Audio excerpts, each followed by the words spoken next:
இப்பொழுது முதல் பகுதி இரண்டாவது பகுதி ரெண்டும் மிக சிறப்பாக நடந்து முடிந்தது. மிக துல்லியமாக நம்ம பத்திரிகையில 11:30 நம்முடைய ஆச்சாரியர் அவர்கள் உரையாற்றுவார்கள் என்று போட்டிருக்கிறோம். இதை நான் அட்ஜஸ்ட் பண்ணணும், ஏன்னா 10 மணிக்கு வருவார் அப்படின்னு நேற்று சொன்னாங்க. அதனால கொஞ்சம் ஆர்டர் பண்ணலாமான்னு நினைச்சேன். இப்படி விருது வழங்கிக்கிட்டே இருப்போம், 2 விருது தந்துட்டு நிறுத்திட்டு சுவாமி பேச கூட மாத்திக்கலாம்னு நினைச்சேன். 11:30க்கு நம்ம துவங்க போறோம். இப்போ விழா கருத்தரங்கம். அந்த விழா கருத்தரங்கத்திலே நம்முடைய ராஷ்டிரபதி விருது பெற்ற பாஷ்ய சிம்மாசனாதிபதியான, அதை விட முக்கியம், குருவும் சீடனும் ஒன்றாக அமர்ந்திருக்கக்கூடிய ஒரு அற்புதமான ஒரு சூழலிலே இப்படிப்பட்ட விஷயம் எதுவுமே கிடையாது. ஏன்னா இந்த குருவும் சீடனும் எப்படி இருக்க வேண்டும் என்பதற்கு மிகப்பெரிய எடுத்துக்காட்டு எது என்று சொன்னா நம்முடைய சுவாமியும் நம்முடைய வெங்கடேஷன் தான். இது ரெண்டும் வேற ஒன்றும் கிடையாது. எப்படி நம்ம சம்பிரதாயத்தில் சொல்லியிருக்கேன்னா, ஆச்சாருடைய பெருமையை கண்ணு கட்டிய தூரம் வைகுந்தத்தில் பெருமாளை கேட்கிற அளவுக்கு சொல்ல அதுதான் சிஷ்யனுடைய விஷயம் அப்படின்னு சொல்லியிருக்கு. அதுதான் அவன் செய்ய வேண்டியது அப்படின்னு சொல்லியிருக்கு. அந்த மாதிரி ஆச்சாரியனை சொல்லாம வெங்கடேஷ் சொல்றதே கிடையாது. ஒண்ணு. ரெண்டாவது, சிஷ்யனுடைய பெருமையை எந்த இடத்துல எல்லாம் வருமோ அந்த இடத்துல எல்லாம் ஒரு ஆச்சாரியன் சொல்லணும் என்று இருக்கு. அப்படி இது தானிக்கு தெரியும். அந்த மாதிரி ரொம்ப அற்புதமான ஒரு குரு சிஷ்ய சம்பந்தம். அந்த 2 பேருமே ஒரு இடத்துல அடுத்தடுத்து பேச போகிறார்கள் என்பது நமக்கு எப்படின்னா ரொம்ப, அதாவது ஒரு பெரிய அருமையான கருப்பன் சாரிலே தேன் கலந்தது போல, கருப்பன் சாரிலே தேன் கலந்தது போல ஒரு பெரிய அமுதமாக 2 அமுதங்கள் உரையாற்றப் போகின்றார்கள். முதலிலே நம்முடைய சுவாமி டாக்டர் வில்லூர் நடாத்தூர் ராஷ்டிரபதி விருது பெற்றவர், பாஷ்ய சிம்மாசனாதிபதி, மிகப்பெரிய ஒரு மரபிலே வந்தவர் ஸ்ரீ பூவே கருணாகராச்சாரியார் சுவாமி அவர்கள். அவரே அருமையான தலைப்பு கொடுத்திருக்கிறார்கள். அருள் மாறியும் அருமறையும் கண்ட அண்ணன் பெருமாள் என்கின்ற தலைப்பிலே இப்பொழுது உரையாற்றும்படி உங்கள் சார்பிலே சுவாமியை அடியேன் பிரார்த்திக்கிறேன். முன்னமே துயின்றொழிய முதுபையோ தெதியோ வண்ண காதிப பாயலோ பச்சை யாதிலையோ சொன்ன 4 வகை சுருதியோ கதி நீங்கள் இதற்கு என்ன மாதவம் செய்தது இத்திருப்புடி.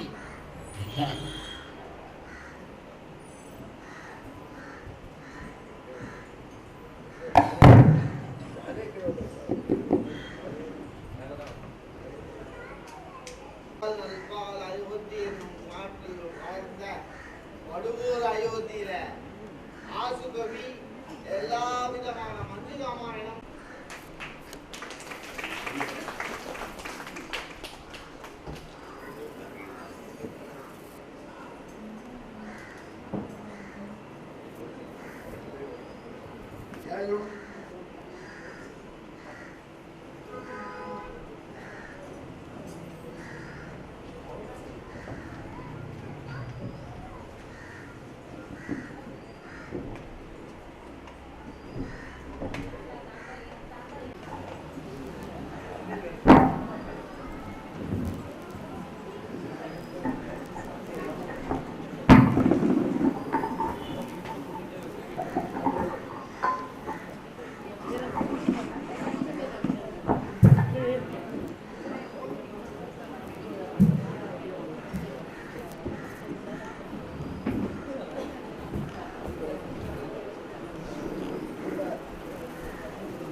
సుఖావతే జగన్మాత్రా వాస్యాయ గురవే నమః.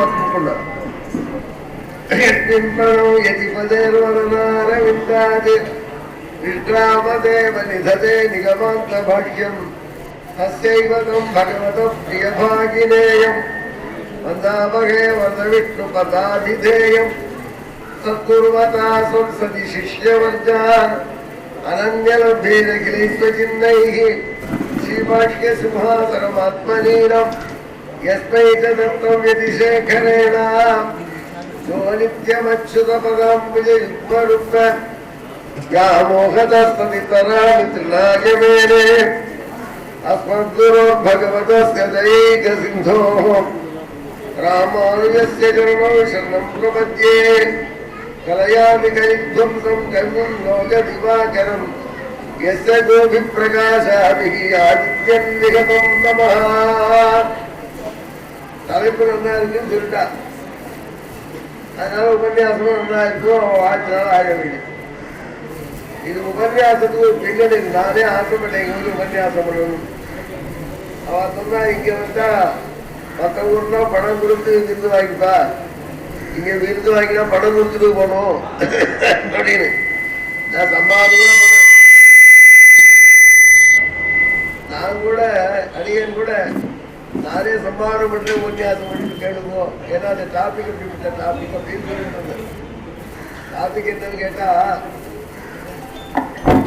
சில ஆசைகள் வந்துட்டு எனக்கு சின்ன சின்ன ஆசைகள். நாம எல்லாம் ஆழ்வார் பாசனத்தோட பகவானோட வீட்டுடைய பாக்கியம் பெற்ற வம்சத்துல வந்தோம். அவங்க தனி பேர் அது. எம்பெருமானே அனுபவிப்போம். முதல்ல என்ன பண்ணார் பெரிய முதலியார் ஆச்சாரியரான தன் நாதமுனி ஆச்சாரியர் தன் ஆச்சாரியன் நாதமுனிக்கு வாழ்த்து பாடினார், நமஸ்காரம் பண்ணார். அப்புறம் பராசரனுக்கு பண்ணினார். அப்புறம் நம்மாழ்வாருக்கு பண்ணினார். அவர் நம்மாழ்வாருக்கு பண்ணும் பொழுது ஒரு விஷயம், அதுக்கு வியாக்கியானம் பண்ணும்போது சுவாமி தேசம் சாதிச்சார். பராசரர், அவருடைய பிள்ளை பாராசரியங்கிற வியாசர், அவருடைய பிள்ளை சுகர் வால்மீகி, இவர்களெல்லாம் நிறைய பிரபந்தங்கள் எழுதினா பகவானை அனுபவிப்பதற்கு வாய்ப்பாக. ஆனால் அவர்கள் பிரபந்தங்களுடன் கேட்டவுடனே எம்பெருமான் பக்கத்தில் நெஞ்சு போகும்படியான பிரபந்தத்தை அருளே நம்மாழ்வாரை வணங்குகிறார் என்று வியாக்கியானம். நம்மாழ்வார் அவருடைய சிஷ்யன் நம்ம ஆருமாரி திருமகையாழ்வார். அவர் மங்களாசாசனம் பண்ணி இந்த திருநாங்கூர் திவ்ய தேசத்துக்கெல்லாம் பெரிய அற்புதமான பெருமையை கொடுத்தார். நான் என்ன பண்ணினேன், வேதத்துல இது மாதிரி வருவதற்கும் கிடையாது என்று பொழுதான ஒரு கருத்து. வேதம் ரிச்சுவல் அப்படின்னும் அதுதான் வேதம் அப்படின்னு ஒரு நம்பிக்கை பலருக்கு இருக்கு. அது மாதிரி வேதம் இருந்ததுதான் நம்ம பெரியவர்கள் வேதத்தை அப்படியே ஒதுக்கி வச்சிருப்பாங்க. பண்ணல. பெருமாள் முன்னாடி ஆழ்வார் பாசனம் போச்சுன்னா பின்னாடி வேத பாராயணம் பண்றதுக்கு நம்ம நாசமுடிகிற சம்பிரதாயம். ஏன் இப்படி வேதத்துக்கு அவ்வளவு மதிப்பு கொடுத்துட்டு இருக்கா அப்படின்னா, ஆழ்வார் எப்படி அனுபவித்தார்களோ அப்படிதான் வேத பொருளும் அனுபவிச்சிருக்கான் பெருமாளை. ஆனால் அதை கண்டுபிடிக்கிறதுக்கு கொஞ்சம் நாடியாகும். நம்மளுடைய டியூப்லைட் நமக்கு சக்தி எரியாது. ஆழ்வார் அப்படி இல்லாமல் வாங்கும் கோதை கூட வாருங்கள். ஆழ்வார் அப்படி இல்லாம அப்படியே நெஞ்சில உடனே படும்படியா அறிவிச்சல. இப்போ வேதத்துல அதே மாதிரிதான் இருக்கு. ஆழ்வார் பாட்டு வேதத்துல எதிரொலிக்கலாம். எப்படிலாம் எதிரொலிக்கிறது, எந்தெந்த திவ்ய தேசத்தை வேதம் சொல்றது அப்படின்னு விலக்கி காண்பிக்க வேண்டும் என்று ஒரு அவாவனால வேதத்துக்கு உரை என்ன தொடங்கினேன். அதை பார்த்துவிட்டு நம்ம கீதாச்சாரியர் வெங்கடகிருஷ்ணன் ரங்கநாத பாதையில வந்துருந்தது வேதத்துக்கு ஒரு பகுதிக்கு தலைப்பு ஒன்று எழுதி தரணும்னு ஆசைப்பட்டு கேட்டார். அவர் நேயர் விருப்பமாக எழுந்தது புதக சாந்தியில எந்தெந்த திவ்ய தேசத்தை ஆழ்வார் பாடுகிறது, வேதம் பாடுகிறது. அப்படி ஒரு திவ்ய தேசமா காண்பிச்சு வந்தேன். அப்ப இந்த பக்கத்தில் இருக்கக்கூடிய நம்ம இன்கம் டாக்ஸ் ஆபீசர் ரங்கராஜ் அவர்கள் திருக்குடந்தையில சந்திச்சார். ஏற்பாடு எங்க திருநாங்கூர் பெருமாளை பத்தி வேதம் சொல்லவே இல்லை, எழுத மாட்டீங்களான்னு கேட்டார். சுவாமி நான் முன்னாடியே திட்டம் போட்டுதான் இருக்கேன். ஏன்னா வெங்கடேஷ் தான் தெரியும் இந்த ஏரியாவில் எப்படி இருக்கு டோபாலஜி, எந்த விதேசம் யாருக்கும் எப்படி இருக்கு இதெல்லாம் பற்றி விசாரிச்சுட்டு இருக்கேன். நானும் சேமிச்சிருக்கேன். வரும்பொழுது வரும்னு ஆழ்வார் அனுகிரகித்தார் வந்தது. இந்த 11 விதேயத்தையும் திருவாரியை சேர்த்து சொல்லக்கூடிய 12 மந்திரங்களுடைய தொகுப்பு ஒன்று வேதத்துல வருது அப்படின்னு அடியனுக்கு அருமாறி காட்டி கொடுத்தேன். ஆகையினால நான் உதவி சாந்தியில அதை எழுதும் பொழுது 5வது பகுதியாக நாங்கள் வெளியிட்டோம்.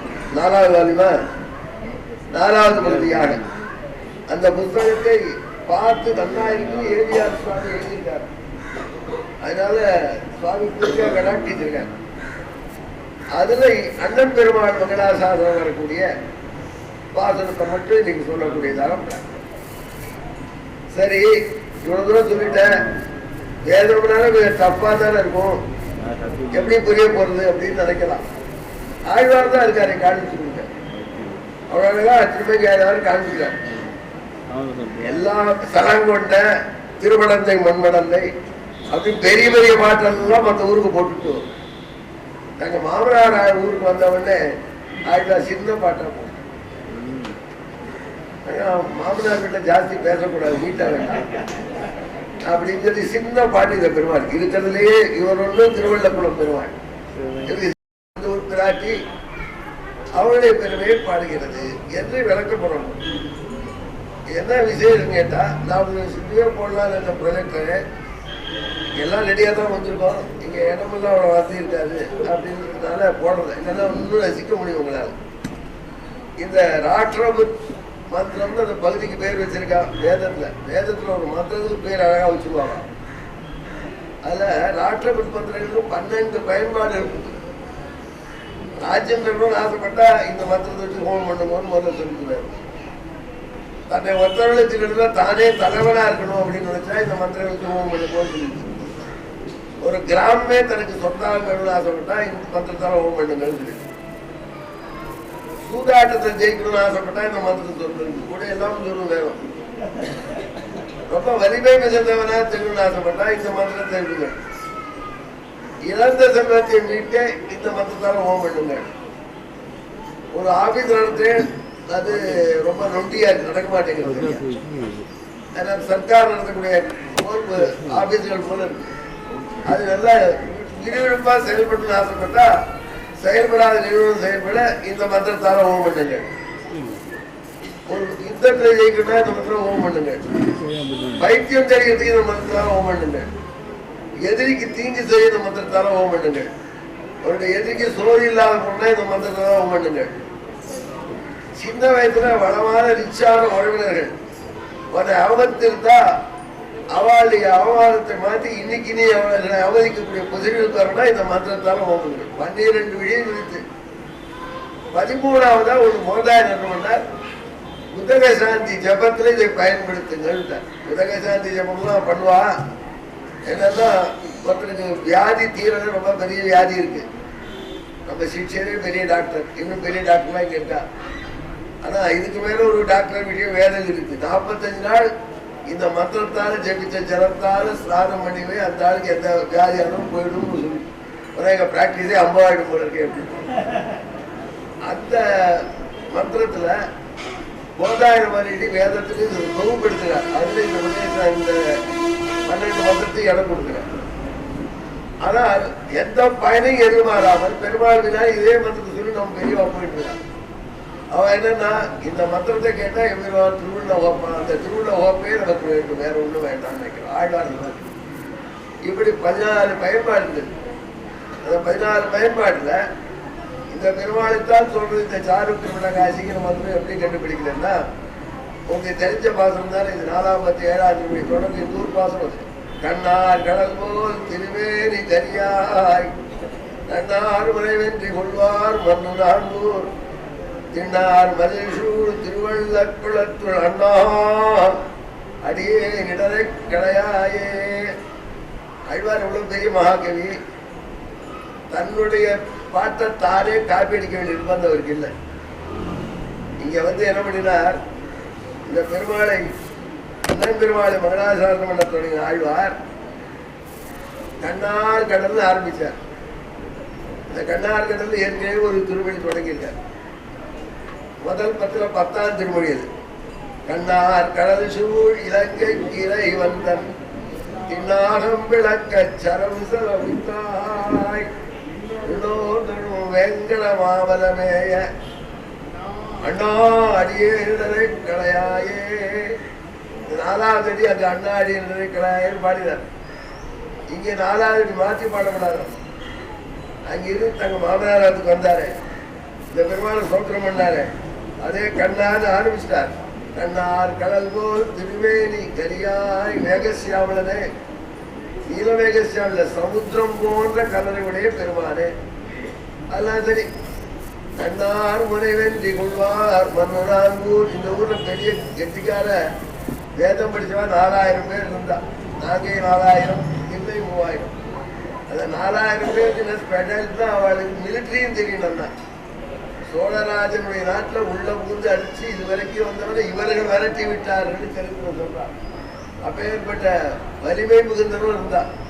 அப்பேற்பட்ட யுத்தம் பண்ணக்கூடியவர்கள் இருக்கக்கூடிய திருநாங்கூர் திருப்பதியில் வந்தான அண்ணன் கோயிலுடைய பெருமானே. அண்ணா, இந்த அண்ணா என்பது 2 பெருமாளுக்கு தான் ஆழ்வார் பேர் இருக்கு. ஒரு அண்ணா திருவேங்கடத்தண்ணா, இன்னொரு அண்ணா திருவள்ளக்குளத்தண்ணா. அவரும் சீனிவாசன், இவரும் சீனிவாசன். அவருக்கு அதே பாட்டு, இவருக்கு அதே மாதிரி பாட்டு தான். அது மட்டுமல்ல, அவருக்கு கண்ணார் ஆர்வம், இவருக்கு கண்ணார் ஆர்வம். ஆழ்வார் என்ன சொல்றாங்க, அந்த பெருமாள் தான் இங்க இருக்காங்க. 100 ரூபாய் கட்டப்பட்டு திருமலை போகணும், எங்க மாமனார் வேட்டாத்துக்கே வாங்கணும், எல்லாரும் பெருமாள் பண்ணுவாங்க. ஆழ்வார் இன்டைரக்டா சொல்லாம சொல்ற. இந்த திருநாங்கூர் திருப்பதிலேயே 4 திவ்யதேசங்களும் மெய்தி விதின்னு ஒரு சம்பிரதாயம் சொல்றோம். திருத்தட்டியமலை ஸ்ரீரங்கத்து பெருமாள் எல்லாம் ஏழுட்டார். காப்போர் வென்றெழுந்தால் தரலையானும் அது கண்டு தரித்திருப்பார் அறக்கர்மங்கள் போல் வென்றெழுந்தால் குன்றமன்ன 20 தோளுடன் பிடித்த முருகன் கட்டீர் மான்போரும் மென்னோக்கின் செய்ய வாயார் மரகதம்போர் மடக்கிளியை கைவேல் கொண்டு தேவன் போலும் மென்மழலை வைத்துனார் ஒரு திருத்தட்டியம்பலத்தையும் நென்மாலே. அந்த திருத்தட்டியம்பலம் வந்து ஸ்ரீரங்கத்து பெருமாள் அப்படின்னு ஒரு ஐதீகம். சிவபெருமானுடைய மனைவி சதீதேவி அநியாயமா போன கோபத்துல அவர் ருத்ரதாண்டம் ஆடி பிரமாதமா டான்ஸ் ஆடுற சமாளப்படுத்த எம்பெருமான ஒரு தரிசனம் கொடுத்தான். அந்த சேவை சேவிச்சு சேவிச்சு அவருக்கு சத்துவ குணம் வந்தது, வரலாறு தரப்படும். அதனால உன்னோட திவ்யதேசத்து பெருமாளையே பெருமாளுக்கு சேவை பண்ணி வச்சான். அதனால சாட்சாத் ரங்கநாதனா தயாரிப்பதே பெருமாள் இதா பாரு அப்படின்னு சொல்லி அவருடைய கோபம் குறையத்துக்கு வழி காமிச்சான். அதுதான் திருத்தட்டியம் ரங்கநாதனே இருக்காரு ஒரு ஐதீக்கியம். பெருமாள் கோயில் தேவ பெருமாள் வரலாறு எங்க இருக்காருன்னா திருமணிக்கூடத்துல இருக்கார். என்ன சம்பிரதாயம், பாவமும் மரமும் வீடும் இன்பமும் துன்பமும் தானும் கோபமும் அருளும் அல்லா குணங்களும் ஆய எங்களை மூவரில் எங்கள் மூர்த்தி இவன முனிவரோடு தேவர் நந்திரஞ்சும் நான்கூர் திருமணி கூடத்தானே. இது பெருமாள் கோயில் பெருமாள் தேவ பெருமாள் வரதராஜனுக்கு சாட்சி இருக்கிறார். அதுக்கப்புறம் என்ன பண்ணா, திருமலை கோயில் பெருமாள் திருமலை திவ்யதேசம் தமிழர் திவ்யதேசம் பின்னாடி பெருமாளாக இருந்ததுனால நம்ம யாதவாதீஸ்வரன் செல்ல பிள்ளை. இப்போ ஆழ்வார் என்ன பண்ணிட்டார், திருமலை அப்ப எங்க இருக்காரு 11 பேர்ல இருந்தார், இதே எங்க வேட்டாளர் இருக்கார் அப்படின்னார். அதனால இது எம்பெருமான் சாட்சா ஸ்ரீனிவாசனே இருக்கக்கூடிய திவ்யதேசம். திருமலை தான் அண்ணன் கோவிலா, இங்க திருமலை பெருமாள் தான் அண்ணன் கோவில் பெருமாளா காட்சி அளிக்கிறார். அதைத்தான் ஆழ்வார் 2 பாட்டுக்கு ஒரே மாதிரி அமைச்சார். 2க்கும் ஒரே யாப்பு வச்சுட்டார். யாப்பு இலக்கணத்துல பார்த்தா 2 கழிவு இருக்கும். நேரத்தில் ஆரம்பிச்சா 12 எழுத்து ஒரு அடியில் இருக்கும். நிறையத்தில் ஆரம்பிச்சா 13 எழுத்து. 2 எழுத்தும் ஒரே யாப்பு. ஆனால் அங்க என்ன பண்ணிட்டார், திருமலையில மட்டும் ஒரே ஒரு பாசனம் மட்டும் ஆழ்வார் என்ன பண்ணிட்டார், வெள்ள நிறைய செய்ய ஆரம்பிச்சிட்டார். ஆனா இந்த ஊருக்கு வருது எல்லாம் நேரம் செய்யும். ஏன்னா நேரம் இருந்தாலும் மாப்பிள்ளை சரியா முடித்தாரு. இது திருவேங்கடைய ஆழ்வார் நெஞ்சில இருப்பதினால்தான் சாருன்னு வேதம். சாருன்னு என்ன அர்த்தம்னா சரளாசி இல்லை, நெஞ்சில அலபாஜின்னே இருக்கணும். ஆழ்வார் நெஞ்சில லைட் பண்ற பெருமாள் யாரு எப்படி சொல்லுவேன் நீங்க? திருக்குளத்தைக்காரால கேட்டா எங்க பெருமாள் தான் உடனே. எப்பெல்லாம் ஆழ்வார் டயர்டாரோ அப்பெல்லாம் ஒரு சர்பத் சாப்பிட்ற மாதிரி அவரை பற்றி நினைப்பார். அதனால அவர் தனியாக பதிகம் பாடினார், தனி பிரபந்தம் பாடினார் அப்படின்னு திருக்குறளைக்காரன் சொல்வார். ஆனால் பெருமானுடைய ஆழ்வாருடைய பாட்டுக்கள் 1753 கலைஞர் தேசிகர்களுக்கு கொஞ்சம் வித்தியாசங்களாம். அத்தனை பாடல்களும் திருவேங்கடமுடையாரை பற்றியும் பாடல்கள். ஏன்னா இந்த ஆழ்வார் அர்ச்சாவதாரத்துக்கே எடுத்த ஆழ்வார். அர்ச்சாவதாரத்துடைய மேன்மையை காட்டக்கூடிய பெருமாள் திருவேங்கடம். இன்றைக்கும் நாஸ்திகனா இருந்தாலும் நைஸா ரகசியமா திருமலை போயிட்டு வருவோம். அவர்தான் காப்பாத்துறா, அவரும் ஒத்துக்கிறான். அதனால்தான் ஆழ்வார் ரொம்ப சந்தோஷம். இந்த அர்ச்சையை பற்றி ஆழ்வார் வைகுண்டம் வரையான்னு கேட்டா ஆழ்வார் சொல்ற வைகுண்டமே வேண்டாம், எனக்கு இங்க இருந்து அர்ச்சாவதார பெருமாளை சேவிக்கிறதே போகும். வைகுண்டம் ரொம்ப நல்லா இருக்கும்னா ஆழ்வார் நான்வெஜுக்கு மேட்டே சொல்லிட்டார். யாராவது மேல் விட்டு காக்கை கிடைச்ச முயலை விட்டு காக்கையை பிடிச்சா அட் பண்ணிட்டு போய் அதாவது அர்ச்சை முயல் மாதிரி வசத்தின்னு ஆழ்வார் வகிக்கிறோம். அந்த அர்ச்சையில் ஏற்றம் சொல்லக்கூடிய பெருமாள் ஆழ்வார் நெஞ்சில இப்படி சஞ்சரிச்சுட்டே இருக்கான். இந்த ஊருக்கு வந்தார் ஆகாத சீனிவாசன் அப்படின்னு அற்புதமா பாட ஆரம்பிச்சார். ஆழ்வார் வேங்கடம் சொன்னா ரொம்ப நல்லா இருக்கும். பாடுறா பாடுவோம். இவரே ஆழ்வார் பாடுறார். ரங்கநாதன் தலையை போய் பாட போறார். அப்போ திருமங்கி ஆழ்வார் தாய்ப்பாசனம் பரகால நாயகியா இருக்கா தாயார், பரகாலகி தாயார் பாசனமா பாடுறார். பெருவாதாழ்வாய் நெருங்கி வெங்கடமே வெங்கடமே என்கின்றாள். பாடுற போக பெருமாள் ரங்கநாதன். இதே வேங்கடமே ரொம்ப அநியாயம் இருக்க மாட்டேன். ஏன்னு வந்தா உபன்யாசம் பண்ணி அண்ணன் பெருவாளை பத்தி பண்ணுனா நீங்க வந்து இவர் பாட்டு அண்ணன் பெருவாளுக்கு பண்றேன் அதற்காத்தண்ண இப்படி இருப்பான்னு சொன்னாங்க. அதான் 2 பேரும் ஒரே பெருவாளா இருந்தாலும் கொஞ்சம் டல் தான மோட்டர் சரியா இல்லையா. அதுதான் பெரியவாச்சாங்க ஏற்பட்ட விஷயம் சொல்றார். அதே வைகுண்டத்திலிருந்து ஸ்ரீரங்கம் வர விட்டா ஹாஸ்ட் பண்ணிட்டு வந்தார். அதனால அந்த இடத்த ஞாபகத்தி பாடுறாங்கன்னா சமாளிக்கிறார். அதான் ஒரு அழகான விஷயம் சொல்றான். அது என்னன்னா பக்தர் வாயான ரங்கநாதன் சொன்னார்னா ரங்கநாதன் சொல்ல மாட்டார், அழகை மனவாழ பெருவாள் சொல்லுவான். அப்போ எதிர்க்க ரங்கநாதனே வந்தாவா இருக்கும். அதே மாதிரி அனந்த ஆச்சாரிய ஒருத்தர் அவர் திருவேங்கடமுடையான்னு சொன்னா திருவேங்கடையான் காட்சி. இன்னொரு இடத்துல சொல்லிட்டா சோமாசி ஆண்டார் சோமயாகம் பண்ணவர். அவர் வாயா எம்பெருமானார்னு சொன்னார் அழகா. அந்த மாதிரி பரகால நாய்க்கு பெருவாதாள் வாய்வு வெங்கடமே வெங்கடமே என்கின்றாள். வேங்கடத்தை பாடுனா நல்லா இருக்கும். ஆயினால்தான் ஆழ்வார் திருமையாளர் தன் நெஞ்சிலே எப்பொழுது சஞ்சரிக்கக்கூடிய திருவேங்கடமுடையார் இவன் என்று காண்பிக்க திருவேங்கடமுடையாருக்கு போட்டு அதே விடியா அண்ணாவை போட்டு அண்ணா அடியை கிடையாது என்று 2 திவ்ய தேசத்தையும் ஒரே அடியை வைத்தார். அப்புறம் இன்னொரு விஷயம் சொல்றார், நீதான் அவன் மறுபடியும் நிறுவனம் சொல்றான். இங்க வாய்ந்த பாட்டை இல்லை நம்ம ஊகிக்கிறோம். எங்கேயாரும் அப்படி பண்ண போறேனே ஊகிக்க வேண்டாம், டைரக்டா சொல்றேன் விட்டார். வேடா திருவேங்கடம் விளக்கே நாடார்கள் வேதியர் மன்னிய நாங்களும் சேடா பாட்டிலே இருந்தது. பாடாமல் ஆழம் பாடாமலே வராது. ஒரு தமிழ் பாடிக்கொண்டே வருகிற அடியன் திருவள்ளக்குளத்திற்கு இத்தனாள் என்னையா பாடினேன்னு கேட்டார். அண்ணன் பெருமாள் திருவேங்கடம் நீர் தான் அங்கிருந்தே உனத்தான் பாடிட்டு இருக்கேன். அதில் பாடாமல் விதையா இதை பாட்டு இதெல்லாம் நெஞ்சில் சஞ்சரிக்கிறான். யகா சரதி சகா சாரு அப்படின்னு சம்ஸ்கிருதம். உள்ளத்திலே ஆழ்வார் நெஞ்சிலே இப்பொழுது இடைவிடாமல் ஓடிக்கொடுத்து திருவேங்கடமுடையான் தான் இவர் என்று காண்பிக்கிறதுனால வேதத்துக்குள்ள சாரு என்கிற பதம் நமது அண்ணன் குலத்திய பெருமானை சொல்வதற்கு ஒரு குறிப்பு ஆழ்வார் கொடுத்தார். அதுக்கு மேல இன்னொரு விஷயம் இருக்கு. அதாவது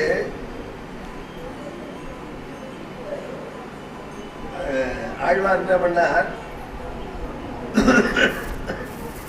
திருவேங்கடமுடையாரை சம்போதனம் பண்ணும்போது ஒரு அழகான தொடரை போட்டார். இது ரொம்ப பசுமை தொடர். 6ஆவதுன்னு ஒருத்தருக்கு தான் பேரு. திருவேங்கட பெருமாள் திருக்குடத்தை பெருமா 6ஆவது. நீரார் கடலும் நிலனும் முழுதுண்டு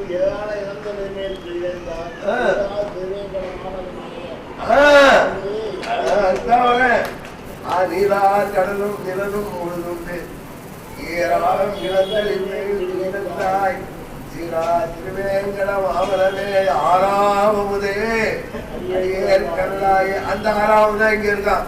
வாராக வதாதியும் மண்ணை இழந்தாய் நாராயணனே நல்ல இருந்தாங்கூர் சீரார் பொழிசூழ் திருவள்ளக்குளத்தில் ஆளாவுதே அடியேருளாயே. இப்ப எனக்கு எப்படிதான் சாரு இப்படி நெஞ்சில அலைபாதிட்டே இருக்கிறதா சாரு. எப்படி குடியிருந்தா சாரு வேண்டியது எங்க பெருமாள் பேர் தான். அண்ணன் கோயில் பெருமாள் பேர் தான். இப்பதான் ஆழ்வார் நெஞ்சில இப்படி ஆறாத அவ்வளவு இருத்தி இருக்கிறான். திரையிடம் தான் இங்கே இருக்கான். கோலப்பட மாமி கோமா பார்த்தாலும் காலையில் இருக்கிறதாலும் சொல்லியாங்க. இல்லார்பலி வேங்கட மாமல வேய மல்லாத்திரதோள் மணிவண்ணன் அம்மானை கல்லாத்திரதோள் கலியன் சொன்னமானை மல்லாரவர் மாணவராகுவதாவை பரசுத்தியோடு ஆழ்வார் ரொம்ப கிடைக்காது. அதே வல்லார் இந்த வேதனையாரை பற்றி கண்ணார்கள் எல்லாம் எழுதி எனக்கு அதிகம். இந்த திருமொழி யார் நல்லா சொல்றாலும் அவர் தேவதைகள் ஆவார், நித்தியத்தில் ஆவார், சந்தேகங்கள் இருக்கார். இறந்து வைத்து அயர்வர் அமரர்களுக்கும் மேற்பட்டார் அப்படின்னு சொல்லிட்டார். இந்த நிமிடத்துக்கு வந்தார். நல்ல அன்புடைய வேதியர் மன்னிய நாங்கூர் செல்வன் திருவள்ளக்குள துறைவாரை மனிதோன் கரியன் சொன்னமாரை வல்லவன வல்லவர் மாணவர் தாமே என்று கொடிய வச்சிருக்கார். வல்லவரென வல்லவர் ஒருத்தர் உண்டு. அவருக்கும் திருவாய் முடிஞ்சு 1000 சொல்லுவார், 4000 தான் சொல்றான். இவரும் அவரு சொல்வார் இப்படி சொல்வார் அப்படின்னா அவரு சொல்வார் இப்படி சொல்வார். அவர் எங்க கேட்டாலும் கரெக்டா சொல்வார். இப்ப எங்க கேட்டாலும் புத்தகம் பார்த்து சொல்வார். அதனால வல்லார் என்ன வல்லவர் உலகத்துல சொல்றவர்னு ஒரு ஆள் போட்டா. பெரிய திருமணி நல்லா சொல்லக்கூடிய சுவாமிகள்னு போட்டா இந்த திருவள்ளக்குளத்து பாசுரத்தை அவர் வேற முதல்ல சொல்லக்கூடிய ஆள் செஞ்சிருக்காரோ அவர் தான் வல்லவர் என்ன வல்லவர். அப்படி நான் பேசிக்கணும் இந்த திருமொழியை. அந்த திருமொழி ஓகே ஒன்று ஆல்சோ பேட்டன்ட்டு கிரிக்கெட் நாங்கள் சொல்லுவோம். மேட்ச் 10 மேட்ச் விளையாடி மொத்தம் எல்லாம் ரோஹித் சர்மா மாதிரி 12 ரன் அடிச்சிருந்தா அவரும் ஆடினார் தான். அவரும் வல்லார் தான். புத்தகச்சின்னு சொல்லிட்டார், தப்பு இல்லாமல் சொல்லிட்டார். இவர்ல வல்லவரை தேர்ந்தெடுந்தா இவர் தான் பிடிக்கணும். வல்லவர் என வல்லவர், வல்லவர் என வல்லவர். வானவர் தாமே அந்த வானவர் ஆகுவர். இவர் வானவரே தான். நேரே பார்க்கும்போதே சேவிக்க வேண்டிய நித்தியம் சொல்லிடுது அவங்களுக்கு என்று அனுபவிச்சு. இது தனி விஷயம். அண்ணன் பெருமாளுக்கு வேதத்துல சார்பு கிரமண காசி என்பதாக இன்னொரு திருநாமம் வருது. அதைத்தான் ஆழார் ரொம்ப அழகா போட்டுருக்காரு. வேளா திருவேங்கடம் மேய விளக்கு. இந்த புத்தகத்தை கொடுக்குறேன். இதுல 12-11 திவ்யதேசம் இருக்கு. இப்ப அண்ணன் பெருமாள் சமையல நடக்கிறவங்க முதல்ல அவரோட தொடங்கிட்டோம். இனி இருக்கிற 10 திவ்யத்திலும் ஒன்று சொல்லணும் தான் எனக்கு ஆசை. நானே கூட சபாயெல்லாம் ஏற்பாடு பண்ணியா பணம் கொடுத்துனே சொல்றேன், ஜனங்களை ரசிக்கணும் அப்படின்னு. அப்படி என்னால சொல்ல முடியாத போனாலும் எனக்கு 78 வயசு தான் ஆகுது.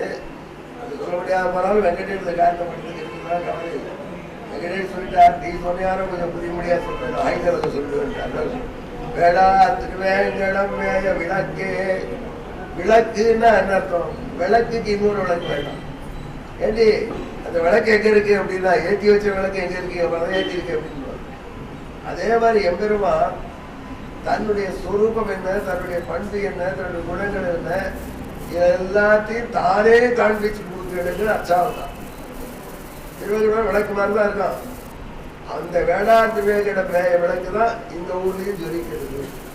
அதனால கிருபணர்கள் நம்மை போன்ற தாழ்ந்தவர்கள், தாழ்ந்தவர்கள் சொன்னா கூட பிடிக்காது. இன்னானார்கள் பின்தங்கியவர் இன்னானார் வழங்கும் சோதி திருமொழி களத்தாராய்.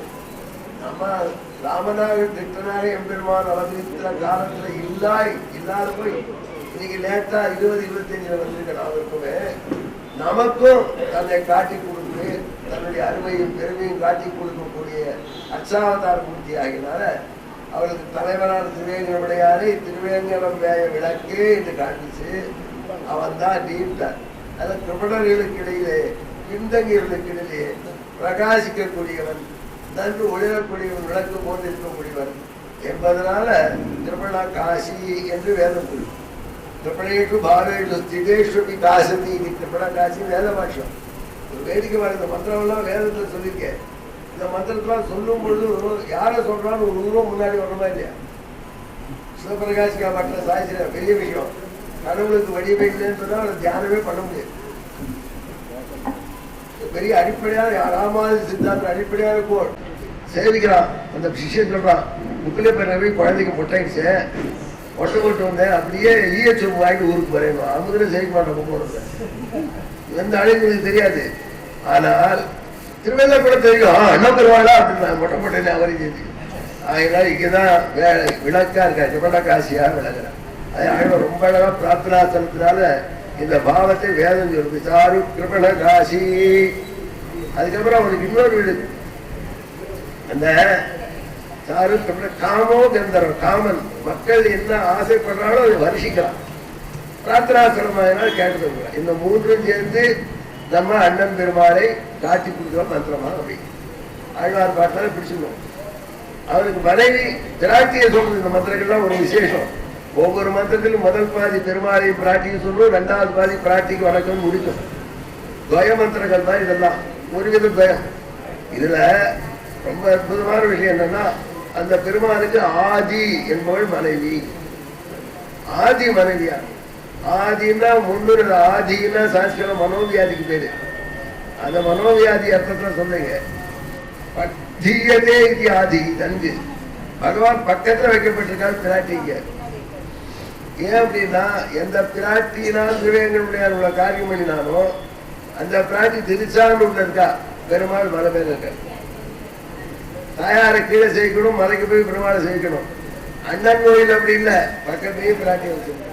இன்னொரு போக பூவார் திருமகள் புலிகைய மாறு வந்திருக்கான். அதனால அருகிலேயே தீயத்தை வைக்கப்பட்ட பிராட்டியோடு கூடியவன் என்று திருவேங்கடத்தை விட விசேஷமான இடம்னு காண்பிக்கிறது வேதம். அதை ஆழ்வார் ரசித்து பாடுறார். பூவார் திருமாமகள் புலிகிய மாறுதல்னு வந்தார். அந்த தாயாருக்கு சோச்சையின் தீர்வு. சோச்சைன்னா உரிய துன்பப்படுத்தணும்னு அர்த்தம். திருவேங்கடமுடியாரையே கலக்கி வச்சா தாயார். எங்க அப்பா மார்பிள் உரைச்சார், அவரை ஒண்ணு சொல்லாம காலை பிடிச்சியான்னு சொல்லி துருகும் தன் மார்பிள் உரைக்க முடியாத பெருமாளை ஊழலாக கோவித்து கொண்டு பிராட்டி கிளம்பி போயிட்டான். எங்கேயோ தேடி தேடி அழிஞ்சார். பாதாளத்தை கபிலநாசிரமத்துக்காக சொல்ல அங்க போய் பார்த்தார். கபிலநாசிரமத்து இப்பதான் கிளம்பி போயிட்டான்னா, எங்க போனாலும் இப்படிதான் போனா போட்டுட்டா நேரம் திரும்ப கும்பகோணம் போது விட்டுது. அங்க பாதாள சீனிவாசன், பாதாளத்து சீனிவாசன் இருக்காரு. அங்கிருந்து பார்த்து கொல்லமுண்டா நேர போய் லட்சுமி வந்து கொல்லாப்பூர் லட்சுமின்னு மகாராஷ்டிரா போய் பார்த்தார். அப்ப லட்சுமி சொன்னா, ஒரு 12 வருஷம் தபஸ் பண்ணி அப்புறம் நான் ஒரு காட்சி தருவேன். 12 வருஷம் திருச்சாரூர் தபஸ் பண்ண சரபரான சரித்திரம் தான் அது. படுத்துறாளே போட்டு அப்படியே சோஜயந்தி படுத்தி வச்சா பிராட்டி. இந்த பிராட்டி படுத்தி வச்சியாம பக்கத்துல இருந்து அவரோட சேவை கொடுக்கறதுனால சோஜயந்தி என்கிற பியாரிட்டி விபரீத லட்சணே இந்த பிராட்டியை சொல்லணும். அப்படி எம்பெருமானும் பிராட்டியும் இருக்கிறத ஆழ்வார் பாசனத்தின் பின்னணியில பார்த்தால் இது வேதம். இந்த திகுதேசத்தை இப்படி மங்களாசாசனம் பண்ணுற புத்தகத்தை கொடுப்பார் சுவாமி.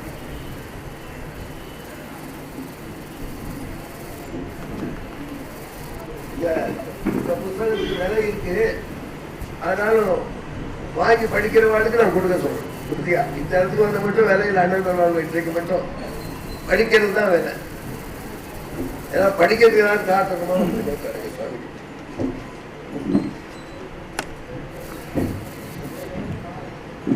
அதனால பாட்டே பாட்ட பூவார் திருமாமகள் புல்கிய மார்பில் ஆவாவின பிது காலால் உதைக்க நோவால் பிரிந்து தவம் புரிய செய்து நோவை அளித்தவள் என்ற பெயரை ஏற்றாள். அவளுக்கு பக்கத்திலேயே உட்காந்துருக்கா இந்த ஊர்ல. அப்பேற்பட்ட கேத்திரம். அதனால இந்த கேத்திரத்தை 6 மணி சொன்ன ஞாபகப்படுத்துனா நாமளே ஞாபகம் முடிச்சுக்கோம்.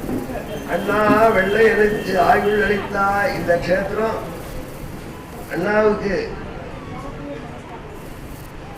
சேதன் என்கிற இக்ஷ்வாகுலத்துல பிறந்த பிள்ளைக்கு தீர்காயுச கொடுத்த பண்ணாறு பலகா அதற்கு பாவை அளித்தான் கொடுத்தார். அவங்கே கொடுக்குறாரு. அவர்தான் அதான் அவர்தான் பண்ணார் பராருக்கு பாவை அளித்தாய். உன்னார்தோல் நோக்கி அடியவருக்கு பொன்னார்தோல் தான் நடிப்பாய் பணிந்தேனே என்று சில வியாதியும் கழித்து காப்பாற்ற வேண்டும் என்று திருவிழா சொல்லுவார்கள்.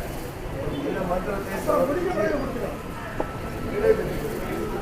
சாரு கிருபண காசி காமோ கந்தர்வஸ்வஸ்காதயோ சரச சோஜயந்தீர்நாம स इदं ब्रह्म क्षत्रं पातु ता इदं ब्रह्म क्षत्रं पातु तस्मै स्वाहा ताभ्य स्वाहा.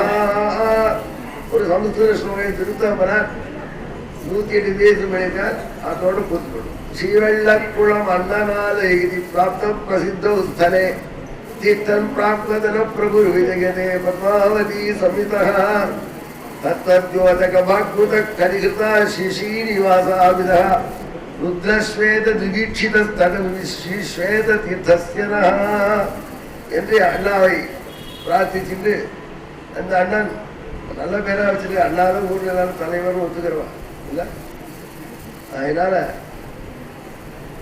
வாரா நல்லன்புடை வேதியர் மன்னியராங்கூர் செல்லன் திருவள்ளக்குள துறைவாரை கல்லின் மலிதோள் கலியன் சொன்னமாரை வல்லரன வல்லவர் வானவர் தாமே என்று டயத்துக்கு முடிச்சோம் சுவாமி. சுவாமி மிக அற்புதமான முறையில நமக்கு வேதத்தில் எப்படி இந்த திருவண்ணக்குளம் சொல்லப்பட்டிருக்கிறது என்பதை ஒரு குழந்தைக்கும் புரியும் வண்ணம். காரணம் என்னன்னா, சுவாமியினுடைய பேச்சு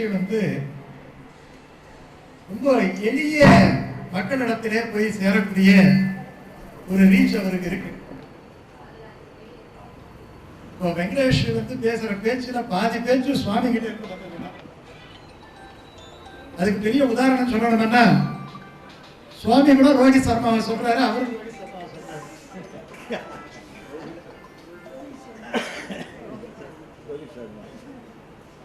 காரணம் அந்த ஈர்ப்பு, அந்த நகைச்சுவை ரொம்ப எளிதான நகைச்சுவை. ரொம்ப பேர் என்ன பண்றாங்கன்னா, வைணவ பேச்சு என்றாலும் ரொம்ப கரடு மரடா இருந்தாதான் வைணவ பேச்சு அப்படின்னுட்டு ஒரு அமைப்பு இருந்தது. அதையெல்லாம் உடைத்தவர் நம்முடைய சுவாமிகள். ரொம்ப அற்புதமான முறையில இந்த உபன்யாசத்தை நடத்தி இருக்கிறார். அடுத்தது இந்த இடத்துக்கே பொருத்தமான ஒரு தலைப்பு. நம்முடைய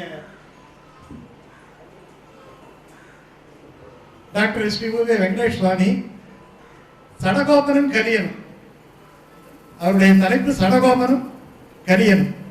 அது இந்த இடத்துக்கு ரொம்ப பொருத்தமான தலைப்பு. ஏன்னா கலியனுடைய திருவடி வாரத்தில சடகோபன் என்ற விழா எடுக்கிறாரு. அதனால சடகோபனும் கலியனும் என்கிற அந்த தலைப்பு இந்த இடத்துல ரொம்ப அற்புதமா பொருந்தும். நீங்களெல்லாம் ஆவலோடு காத்து கொண்டிருக்கக்கூடிய நம்முடைய புகழ்மிக்க புகழ் வேதிய நாகூர் என்று சொன்னார் இல்லையா, அந்த மாதிரி புகழ் மன்னிய வெங்கடேஷ் அவர்கள் இப்பொழுது இந்த உரையை ஆற்றுவார்கள். श्री चक्र वरदाचार्यं शुद्ध सत्व गुरुत्तमं श्रीनिधिं राघवं वन्दे ह्यपार करुणाकरं சடகோபன் பாக்கள் தம்மை நாளும் ஓதி சடகோபன் தம் கருத்தை பாட்டில் பாடி சடகோபன் தமிழ்க்காக விழவும் நாட்டி சடகோபன் தாழ் துதித்த கலியர்க்காக சடகோபன் திருவள்ள குளத்தே ஏகி சடகோப கல்யாண ராமன் ஆகி இடமான கலியனொலி மாலை தன்னை திறமுடனே நடத்துகிறார் வாழி வாழி. எல்லோருக்கும் அடியனுடைய நமஸ்காரத்தை தெரிவித்துக் கொள்கிறேன். வருஷா வருஷம் தொண்டர்தம் தொண்டனாகிய நம்முடைய ஸ்ரீ உவே சடகோப கல்யாணராமன் சுவாமி, அண்ணன் கோவில் என்றால் அவரை அத்துதில் இருந்து பிரிக்க முடியாது, சுவாமி திருநாமத்தில் இருந்து அண்ணன் கோவிலை பிரிக்க முடியாது. அப்படிப்பட்ட தொண்டர்தம் தொண்டனாகிய சுவாமி சடகோபனுக்கும் கலியனுக்கும் தொண்டராக இருந்து வருஷா வருஷம் இப்படிப்பட்ட அற்புதமான கலியனொலி மாலை என்ற ஸ்ரீ வைஷ்ணவ மாநாட்டை நடத்தி வருஷா வருஷம் அதிலே உபன்யாசம் பண்ணும் பாக்கியத்தை அடியனுக்கும் வழங்கி கொண்டு வருகிறார். அப்படிப்பட்ட சுவாமி இந்த வருஷம் என்ன தலைப்புல பேச போகிறீர்கள் என்று அடியன்ட்ட கேட்டார். அப்ப அடியன் கொடுத்தேன், பொருத்தமா சொல்லணும் சடகோபனும் கலியனும். ஏன்னா கலியனாகிய திருமங்கை ஆழ்வாருக்கு சடகோபனாகிய நம்மாழ்வார்ட்ட பல வகைகளில் ஈடுபாடு உண்டு. அப்படியே 1, 2, 3 வரிசையா சொல்லி பூர்த்தி பண்ணிடுறேன். ஒன்று, சுவாமி மணவாள மாமுனிகள் உபதேச ரத்தன மாலையிலேயே அருளி செய்கிறார். மாறன் பணித்த தமிழ்மறைக்கு மங்கையர்கோன் ஆரங்கம் கூற அவதரித்த வீருடைய கார்த்திகையில் கார்த்திகை நாள்னு 4 வேதங்களுக்கு நிகராக 4 பிரபந்தங்கள் நம்மாழ்வார் அருளி செய்தார். அந்த 4 வேதத்தை புரிஞ்சுக்கணும்னா அதுக்கு 6 அங்கங்கள் தேவை. சிக்ஷா, வியாக்கரணம், நிருக்தம், சந்தஸ், ஜோதிஷம், கல்பம்னு. அதுபோல நம்மாழ்வார் அருளிய 4 பிரபந்தங்கள் நமக்கு புரியணும்னா, திருவிருத்தம், திருவாசிரியம், திருவந்தாதி, திருவாய்மொழி புரியணும்னா அதுக்கு திருமங்கை ஆழ்வார் 6 அங்கங்கள் அருளி செய்தார். பெரிய திருமொழி, திருக்குறுந்தாண்டகம், திருவிழுக்குற்றிருக்கை, சிறிய திருமடல், பெரிய திருமடல், திருநெடுந்தாண்டகம். இந்த 6 அங்கம் இருந்தா அந்த 4 வேதம் புரிஞ்சிடும். அப்ப வேதத்தின் 6 அங்கங்கள் தெரிஞ்சா 4 வேதம் புரியும். திருமங்கை ஆழ்வாருடைய 6 பிரபந்தங்கள் யாருக்கு தெரிஞ்சிருக்கோ அவர்களுக்கு தான் நம்மாழ்வாருடைய 4 பிரபந்தங்கள் புரியும். அப்படி நம்மாழ்வாரின் பாசுரங்களுக்கு வியாக்கியானம் போல் 6 பிரபந்தங்களை அருளி செய்தவர் திருமங்கை ஆழ்வார். இது முதல் தொடர்பு. ரெண்டாவது, நம்மாழ்வாருக்கு எங்க ஊர் திருக்குடந்தையில ஒரு விசேஷ ஈடுபாடு உண்டு. அதனாலதான் நம்மாழ்வார் வைகுண்டம் எழுந்தொள்வதற்கு முன்பு சூழ் வீசும் பணிமுகில்னு அர்ச்சிராதி மார்க்கத்தை வர்ணிக்கக்கூடிய திருவாய்மொழி பதிகம். அதுலயும் அனாவலிய கும்பகோணத்தை நுழைச்சார். மடந்தையர் வாழ்த்ததும் மருதரும் வசுக்களும் தொடர்ந்தெங்கும் தோத்திரம் சொல்லினர், தொடுகடல் கிடந்தையன் கேசவன் கிடரொளி மணிமுடி குடந்தையன் கோவலன் குடியடியார்க்கேது கும்பகோணத்தை சொல்லிட்டு தான் நம்மாழ்வார் வைகுண்டத்துக்கு எழுந்தொருளினார். அப்போ திருமங்கை ஆழ்வார் பார்த்தார், நம்மாழ்வார் கும்பகோணத்தை சொல்லித்தான் வைகுண்டம் போயிருக்காருன்னா நாமும் அவசியம் சொல்லணும். திருமங்கை ஆழ்வார் பெரிய திருமொழி தொடங்கும் போதே திருக்குடந்தையை தான் சொன்னார். ஆவியே அமுதே என நினைந்துருகி அவர் பனைமுலை துணையா பாவியேன் உணராது எத்தனை பகலும் பொழுது போய் ஒழிந்தன நாள்கள் தூவி சேரன்னம் துணைகொடும் புணரும் சூழ்புணல் குழந்தையே தொழுது என் நாவினால் உய்ய நான் கண்டு கொண்டேன் நாராயணா என்னும் நாமம் ஆரம்பிச்சார். எல்லா பிரபந்தங்கள்லையும் திருக்குழந்தை பாடினார். திருமங்கை ஆழ்வார் மோட்சம் போறதுக்கு முன்னாடி திருநெடுந்தாண்டகத்தை பூர்த்தி பண்ணும் போது அன்றாயர் குலமகளுக்கு அரையன் தன்னை அலைகடலை கடைந்தடைத்த அம்மான் தன்னை குன்றாத வலியரக்கர் கோனை மாள கொடுஞ்சிறைவாய் சரம் துறந்து புலங்கடைந்து வென்றானை குன்றெடுத்த தொழிலானை விரிதிரை நீர் விண்ணகரம் அருவினாலும் நின்றானை தன் குழந்தை கிடந்த மாலை நெடியானை அடிநாயை நினைந்திட்டேனேன்னு வைகுண்டம் போயிட்டார். அங்கேயும் குழந்தையன் கோவலன், இங்க தன் குழந்தை கிடந்த மாலை நம்மாழ்வார் வழியில் அப்படியே திருமங்கை ஆழ்வார். அது போல விபவாவதாரம் பெருமாள் எடுத்த அவதாரங்கள்னு எடுத்துக்கொண்டால் நம்மாழ்வார் என்ன பண்ணார், அவருக்கு வராக பெருமாள்கிட்ட ஒரு விசேஷ ஈடுபாடு. ஞானப்பிரான்னு முதல் பிரபந்தம் திருவிருத்தம் பூர்த்தி பண்ணும் போதும் ஞானப்பிரானை எல்லால் இல்லை நான் கண்ட நல்லதுவே, திருவாய்மொழி பூர்த்தி பண்ணும் போதும் கோல வராகம் ஒன்றாய் நிலம் கோட்டிடை கொண்ட எந்தாய் ஈலவரை 2 பிறை கவ்வி நிமிர்ந்தது ஒப்ப கோல வராகம் ஒன்றாய் நிலம் கோட்டிடை கொண்ட எந்தாய்னு பாடினார். திருமங்கை ஆழ்வார் பார்த்தார், நாம முதல்லயே பாடிடுவோம், பன்றியாய் அன்று பாரகம் கீண்ட பாழியான் ஆழியான் அருளே என்று இவருக்கு பெரிய திருமொழி தொடங்கும் போதே அந்த ஞானப்பிரான் வராக பெருமாளை பாடிட்டார். அடுத்து திருவாய்மொழிக்கு நம்மாழ்வார் சூட்டிய திருநாமம் என்னன்னு ஒரு பெரிய கேள்வி. ஏன்னா இதை பத்தி நம்ம திருச்சித்திரக்கூட்டம் சுவாமி அவருடைய நாதமுனிகள் வைபவ பிரகாசிக்கையில நிறைய ஆராய்ச்சி பண்ணி திருவாய்மொழி என்பது நாதமுனிகள் சமர்ப்பிச்ச திருநாமங்கிறத அவ்வளவு அழகாக திருச்சித்திரக்கூட்டம் சுவாமி காட்டியிருக்கார். அப்போ அந்த திருவாய்மொழி 1000க்கு நம்மாழ்வார் சூட்டிய திருநாமம் என்னன்னா ஒரு சில இடங்கள் காட்டுறார். அவாவில் அந்தாதி என்பது நம்மாழ்வார் சூட்டிய திருநாமம், ஏன்னா அவர் அவாவில் அந்தாதிகளால்னு பாடியிருக்கார். இன்னொரு இடத்துல இருந்தமிழ் நூல் என்பது நம்மாழ்வார் சூட்டிய திருநாமம், என் நெஞ்சத்து உள்ளிருந்து இருந்தமிழ் நூல் இவை மொழிந்துன்னு பாடியிருக்கார். அதனால இருந்தமிழ் நூல் விசாலமான தமிழ் நூல் என்று திருவாய்மொழிக்கு நம்மாழ்வாரே திருநாமம் சூட்டியிருக்காருன்னு பாக்குறோம். திருமங்கை ஆழ்வார் என்ன பண்ணார், திருச்சிங்கவேல் குன்றத்தை பாடும்போது தம்மை இருந்தமிழ் நூல் புலவன் சொல்லிக்கிறார். திருமங்கை ஆழ்வார் தன்னை இருந்தமிழ் நூல் புலவன். அப்ப இருந்தமிழ் நூல்னா இது திருவாய்மொழி. இருந்தமிழ் நூல் புலவன்னா தம் வாயால் திருமங்கை ஆழ்வார் அடியன் திருவாய்மொழியிலே ஒரு புலவன் என்று சொல்லிக் கொள்கிறார் என்றால் திருவாய்மொழியில திருமங்கை ஆழ்வாருக்கு எவ்வளவு ஈடுபாடுங்கிறத நம்மால் ரசிக்க முடிகிறது.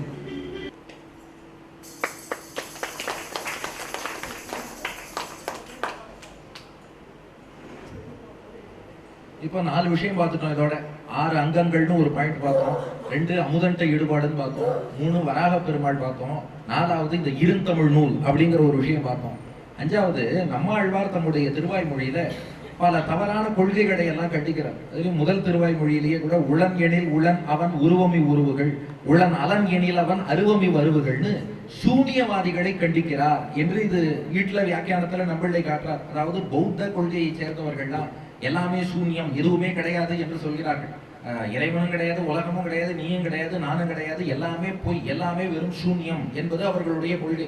எந்த பேஸ் அடிப்படையே கிடையாதுன்னு சொல்றார். அவர்களை பார்த்து நம்மாழ்வார் வாதம் பண்றார், உளன் எனில் உளன், நீ கடவுள் உள்ளார் என்று சொன்னால் கடவுள் உள்ளார்னு அர்த்தம், அவருக்கு சரீரமா இருக்க இந்த பிரபஞ்சமும் உள்ளது சத்தியம்னு அர்த்தம். உளன் அலன் எனில் நீ கடவுள் இல்லைன்னு சொன்னாலும் பகவான் இருக்கான்னு தான் அர்த்தம். இந்த பிரபஞ்சம் எல்லாம் சூக்ஷ்ம நிலையில இருக்குன்னு அர்த்தம். அப்போ இருக்குன்னு சொன்னா ஸ்தூலமா கிராஸா மேக்ரோ ஃபார்ம்ல இருக்குன்னு அர்த்தம். இல்லைன்னு சொன்னா அடியோட இல்லைன்னு அர்த்தம் இல்ல, சட்டுலா மைக்ரோவா இருக்குன்னு அர்த்தமே ஒழிய அடியோடு இல்லைன்னு பொருள் ஆகாது. ஏன்னா கடவுள் இல்லைன்னு சொன்னாலும் கடவுள் இருக்காதுன்னு அர்த்தம். இது சுவாமி இது புரியறதுக்காக அழகா ஒரு உதாரணம் காட்டுவார். ஒரு பொருளை நாம இல்லைன்னு மறுக்கணும்னா முதல்ல அந்த பொருளை இருக்குன்னு ஒத்துனாதான் இல்லைன்னு மறுக்க முடியும். இப்போ ஒருத்தரே நம்ம கிட்ட வந்து எப்ப உங்ககிட்ட பேனா இருக்கான்னு கேட்டார், நான் சொன்ன பேனா இல்லைன்னு.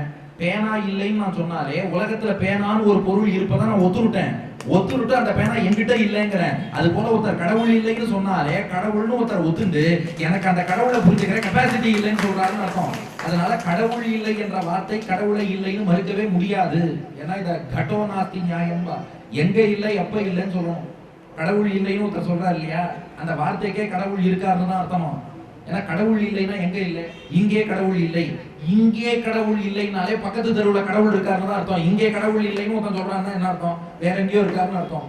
இல்ல நான் பார்த்த இடம் எங்குமே கடவுள் இல்லைன்னா அப்ப நான் பார்க்காத இடம் எல்லா இடத்துலயும் கடவுள் இருக்காருன்னு தான் அதுக்கு அர்த்தமாகும். இப்ப கடவுள் இல்லைன்னா நேற்று வரைக்கும் இங்க கடவுள் இருக்காருன்னு அர்த்தம், நாளைக்கு வரப்போறாருன்னு அர்த்தம். அதனால கடவுள் இல்லை என்ற வார்த்தையால் கடவுளை மறுக்கவே முடியாது. உளன் எனில் உளன் அவன் உருவமை உருவுகள், உளன் அலன் எனில் அவன் அருவமை வருவுகள்னு சொல்லி இப்படி கடவுள் இல்லை என்று உன்னால் மறுக்கவே முடியாதுன்னு வாதம் பண்ணார். இந்த கருத்தை ஸ்ரீபாஷ்யத்துல சர்வதானுபபத்தி அதிகரணத்துல அப்படியே எம்பெருமானார் எடுத்து சாதிச்சிருக்கார். இந்த பாசுரத்துல நம்மாழ்வார் என்ன சாதிக்கிறாரோ, அந்த வியாக்கியானத்துல என்ன விஷயம் இருக்கோ அப்படியே நம்ம ஸ்ரீபாஷ்யத்துல ரசிக்கலாம். சர்வதானுபபத்தி அதிகரணத்துல கிம் பவான் சர்வம் சத் இதி பிரதிஜானீதே தவாபிப்ரேதம் துச்சத்வம் ந பிரதிஜானதேவ சர்வஸ்ய வித்யமானஸ்ய அவஸ்தா விசேஷ யோகிதா ஏவ பிரதிஜ்ஞாதா பவதின்னு எம்பெருமானாரும் அப்படியே மாறன் அடிபணிந்து இந்த எம்பெருமானாரும் சாதிச்சிருக்கார். இப்ப இந்த கதையெல்லாம் எதுக்கு சொன்னோம்னா, இப்படி பௌத்தத்திலே சில தவறான கொள்கைகள்ல எல்லாமே சூன்யம் சூன்யம்னு சொன்னா அதெல்லாம் கண்டிச்சு பௌத்தர்களாக இருந்த மனிதர்களை திருத்தினானா நம்மாழ்வார். திருமங்கை ஆழ்வார் பார்த்தார், அவர் சிஷியர் இல்லையா, தாய் 8 அடி பாஞ்சா பண்ணியிருக்காரு. 109 108 தானே, 109 அவாவாத்து பெருமாள். நம்ம ஆத்து கிரகார்ச்சையில அச்சாவதாரம் பெருமாள் இருக்காரே, அவர் தான் 109வது திவ்ய தேசம். எங்கன்னா திருவாய்மொழியில தஞ்சமாகிய தந்தை தாயோடு தானுமாய் அவை அல்லனாய் எஞ்சலில் அமரர் குலமுதல் மூவர் தம்முள்ளும் ஆதியை அஞ்சி நீர் உலகத்துள்ளீர்கள் அவன் இவன் என்று குழிமின் நெஞ்சினால் நினைப்பான் எவன் அவனாகும் நீழ்கடல் வண்ணனே. எங்களுடைய பெருமாள் என்று அபிமானித்து நம்மாது பெருமாளை சேவிச்சோம்னா அவர் தான் 109வது திவ்ய தேசம். அதனால நம்ம எல்லா ராத்தையும் நம்மாழ்வார் மங்களாசாசனம் பண்ணிட்டார். இப்படி அச்சாவதார பெருமையை காட்டினார். அதை அப்படியே விரிவுபடுத்தி திருமங்கையாழ்வார் என்ன பண்ணார், மாறன் வழியிலே வரக்கூடிய கலியனான திருமங்கையாழ்வார் விரித்து கண்டியூர் அரங்கம் மெய்யம் கச்சி பேர் மல்லை என்று மண்டினார் உயல் அல்லால் மற்ற யாருக்கு உயலாமே அர்ச்சாவதாரத்திலே அடிபணிந்து உய்ய வேண்டும். அதுபோல ஏறார் முயல் விட்டு காக்கை பின் போவதே அர்ச்சாவதாரம் என்று அற்புதமாக முயல் இருக்கும்போது பறக்கக்கூடிய காகம் போல் வைகுண்டத்தை ஏன் தேடி செல்ல வேண்டும். இதெல்லாம் திருமங்கையாழ்வார் பின்னாடி பாடினார்னா அதற்கும் நம்மாழ்வார் அதற்கான குறிப்பை எடுத்து கொடுத்திருக்கிறார்னு ரசிக்கிறோம். அடுத்து திருக்குடந்தை பதிகம். நம்மாழ்வாரை பத்தி சொல்லணும்னாலே ஆறாவமுதே அந்த திருவாய்மொழி தான் மொத்த ஆழ்வார் பாசுரங்களையுமே மீட்டு கொடுத்தது. அதனாலதான் சுவாமியின் திருத்தகப்பனார் அமுதனை துதி செய்யும் போது ஒரு விஷயம் சாதிக்கிறார். பவத் விஷயினீரிமா தசசகஸ்ர மத்தியஸ்திதாக படந்தி புவியே நராத்த இஹகாம பூதா மதாக பிரியா ஹரிண சக்ஷுஷாம் இதி ஜகோ பலம் சோசிதம் தவாமிருத மம பிரபோ மதுரிமா கதம் வர்ணியதேன்னார். அதாவது இந்த பாசுரங்களை சேவிக்கிறவாளே வைகுண்டத்தில் உள்ள அப்சரசுக்கு இனியவர்களாக போவார்கள்னா அந்த பாசுரம் எவ்வளவு இனிமையா இருக்கும், அந்த பாசுரங்களால் போற்றப்பட்ட அமுதன்கிறவன் எவ்வளவு இனிமையா இருப்பான். அது மட்டும் இல்ல, இந்த அருளி செயல் என்பதே உலகத்துல வழக்கொழிந்து போன காலத்துல இந்த 10 பாசுரங்கள் தான் மிச்சம் இருந்து அந்த அருளி செயலையும் மீட்டு கொடுத்தது. அதனால இதுவும் ஒரு விதமான அமுதம் தான். அமுதம்ங்கிறது மறைந்து போனவருக்கு உயிர் கொடுத்தால் அதுக்கு அமுதம்னு பேரு. மறைஞ்சு போன பாசுரங்களுக்கே உயிர் கொடுத்தது ஆறாவமுதைங்கிற இந்த அமுதம்னு சுவாமியின் திருத்தகப்பனார் ரசிக்கிறார். அதனால அப்படிப்பட்ட அமுதமயமான அந்த ஒரு பதிகம் ஆறாவமுதைன்னு தொடங்கக்கூடிய திருவாய்மொழி. அதுல அமுதனை 7 விழி 7 விதமான சம்போதனம் 7 வார்த்தைகளால அழைக்கிறார் நம்மாழ்வார். அரியேரே என் அம்பர் சுடரே செங்கண் கருமுகிலே எரியே பவளக்குன்றே நாள்தோள் எந்தாய் உனதருளே பிரியாடிமை என்னை கொண்டாய் குழந்தை திருமாலேன்னு 7 வார்த்தைகளால் அழைத்தார். நான் 7 அடுக்கு தேரே பாடுறேன்னு திருவழிகூற்று இருக்கை என்று அந்த அமுதனுக்காக திருமங்கையாழ்வார் பாடிவிட்டார் என்று பார்க்கிறோம். அதற்கு மேல இந்த நம்மாழ்வாருடைய திருவாய்மொழி கருத்துக்களுக்கு தாம் வியாக்கியானம் பண்ணி பாசுரங்கள் பாடினா போதாது. நம்மாழ்வாருடைய திருவாய்மொழி லோகத்துல என்றைக்கும் நிலைத்திருக்கணும். அதனால 10வது கைங்கரியம் ஒண்ணு பண்ணார் திருமங்கையாழ்வார். என்னன்னா அத்தியன உற்சவம் என்பதை ஸ்ரீரங்கத்துல தொடங்கி வைத்தவர் திருமங்கையாழ்வார். இது தமிழ் வேதத்துக்குன்னே நடைபெறக்கூடிய உற்சவம். தமிழ் மொழிக்குன்னு உற்சவம் உண்டா? கருவறைக்குள் தமிழ் நுழையுமானா? திருமங்கையாழ்வார் தான் முதல்ல நுழைச்சார். கலியனுக்கு தான் முதல்ல எல்லாரும் நன்றி சொல்லணும். நம்மாழ்வாருடைய திருவாய்மொழியை ராப்பத்துன்னு வைகுண்ட ஏகாதசி தொடங்கி 10 நாள் பெருமாள் திருச்செவி சாத்த வேண்டும் என்று திருமங்கையாழ்வார் நம்பெருமாள்கிட்ட பிரார்த்தித்து அத்தியன உற்சவத்தை ஸ்ரீரங்கத்துல ராப்பத்தா தொடங்கி வச்சார். அதுலேருந்து ஒரு நாளைக்கு 100 பாசுரம் வீதம், 10 நாளைக்கு 1000 பாசுரம்னு திருவாய்மொழியை நம்பெருமாள் திருச்செவி சாத்த. எதுக்குன்னா இந்த பாசுரங்கள்லாம் சேவிச்சுட்டே இருந்தாதான் அது நம்ம நினைவுல இருக்கும், இல்லைன்னா வழக்கொழிஞ்சு போயிடும். அப்படி போகக்கூடாதுங்கிறதுக்காகத்தான் திருமங்கை ஆழ்வார் உற்சவத்தையே தொடங்கி வைத்தார்னு அவருடைய வரலாற்றில் பார்க்கிறோம். அப்ப நம்ம ஆழ்வாருக்காக இத்தனை கைங்கரியம் பண்ணியிருக்கார் திருமங்கை ஆழ்வார். அதனால சடகோபன் பார்த்தாராம், எனக்காக விழா எடுத்து கலியன் இவ்வளவு கைங்கரியம் பண்ணியிருக்கார், அப்ப கலியனுக்காக சடகோபன் விழா எடுக்கணுமா இல்லையா? சடகோபனுக்காக கலியன் இவ்வளவு விழா எடுத்து எல்லாம் பண்ணியிருக்கார், அப்ப கலியனுக்காக சடகோபன் விழா எடுக்க வேண்டும். அதனால கலியன் ஒலி மாலை என்ற விழாவை அந்த கலியனுடைய மாமனார் வீட்டிலேயே சடகோப கல்யாணராமன் சுவாமி மூலமாக இந்த விழா எடுப்பதுங்கிறது எவ்வளவு பொருத்தமாக இருக்கு. ஆகையினால இந்த விழாவுக்கு வரக்கூடிய நாமோ சடகோபன் கலியனுக்கு பண்ற கைங்கரியத்தையும் நினைச்சு பார்க்கணும், சடகோபனுக்கு கலியன் பண்ண கைங்கரியத்தையும் நினைச்சு பார்க்கணும். ரெண்டையும் நாம நினைத்து பார்க்க வேண்டும் என்பதற்காகத்தான் இப்படி போட்ட அற்புதமான விழா. அதுலயும் பாருங்களேன், இந்த 2 பேரும் நம்ம என்னத்தான் மற்ற திவ்ய தேசங்கள்னு சொன்னாலும் இந்த 2 பேருக்கும் ஸ்ரீரங்கத்துல தான் ஈடுபாடு அதிகம். இதை எல்லாரும் ஒத்துண்டுதான் ஆகணும். நம்ம ஆழ்வாருக்கும் என்ன சொல்லிட்டா, வான் திகழும் சோலை மதில் அரங்கர் வன் புகழ் மேல் ஆன்ற தமிழ் மறைகள் 1000. அது போல திருமங்கை ஆழ்வாரும் என்னத்த இருந்தாலும் அவர் கடைசியா ஸ்ரீரங்கத்துல தான் போய் பெருமாள்கிட்ட சரணாகதி பண்றார். எல்லாருக்கும் ஸ்ரீரங்கம் தான். அதனாலதான் இப்ப 2 ஆழ்வார்கள், சடகோபன் கலியன் 2 பேரும். அப்ப இருவராயின்னு வந்தார்னு 2 ரங்கநாதன் வரணும் இல்லையா?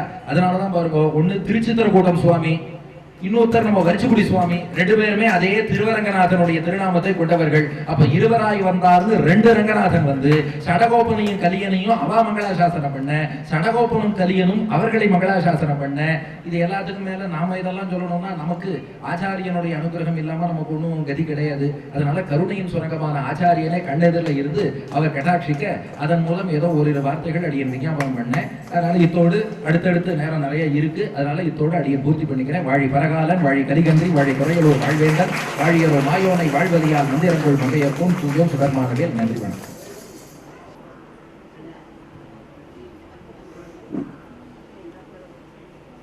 பெரியவர்களே,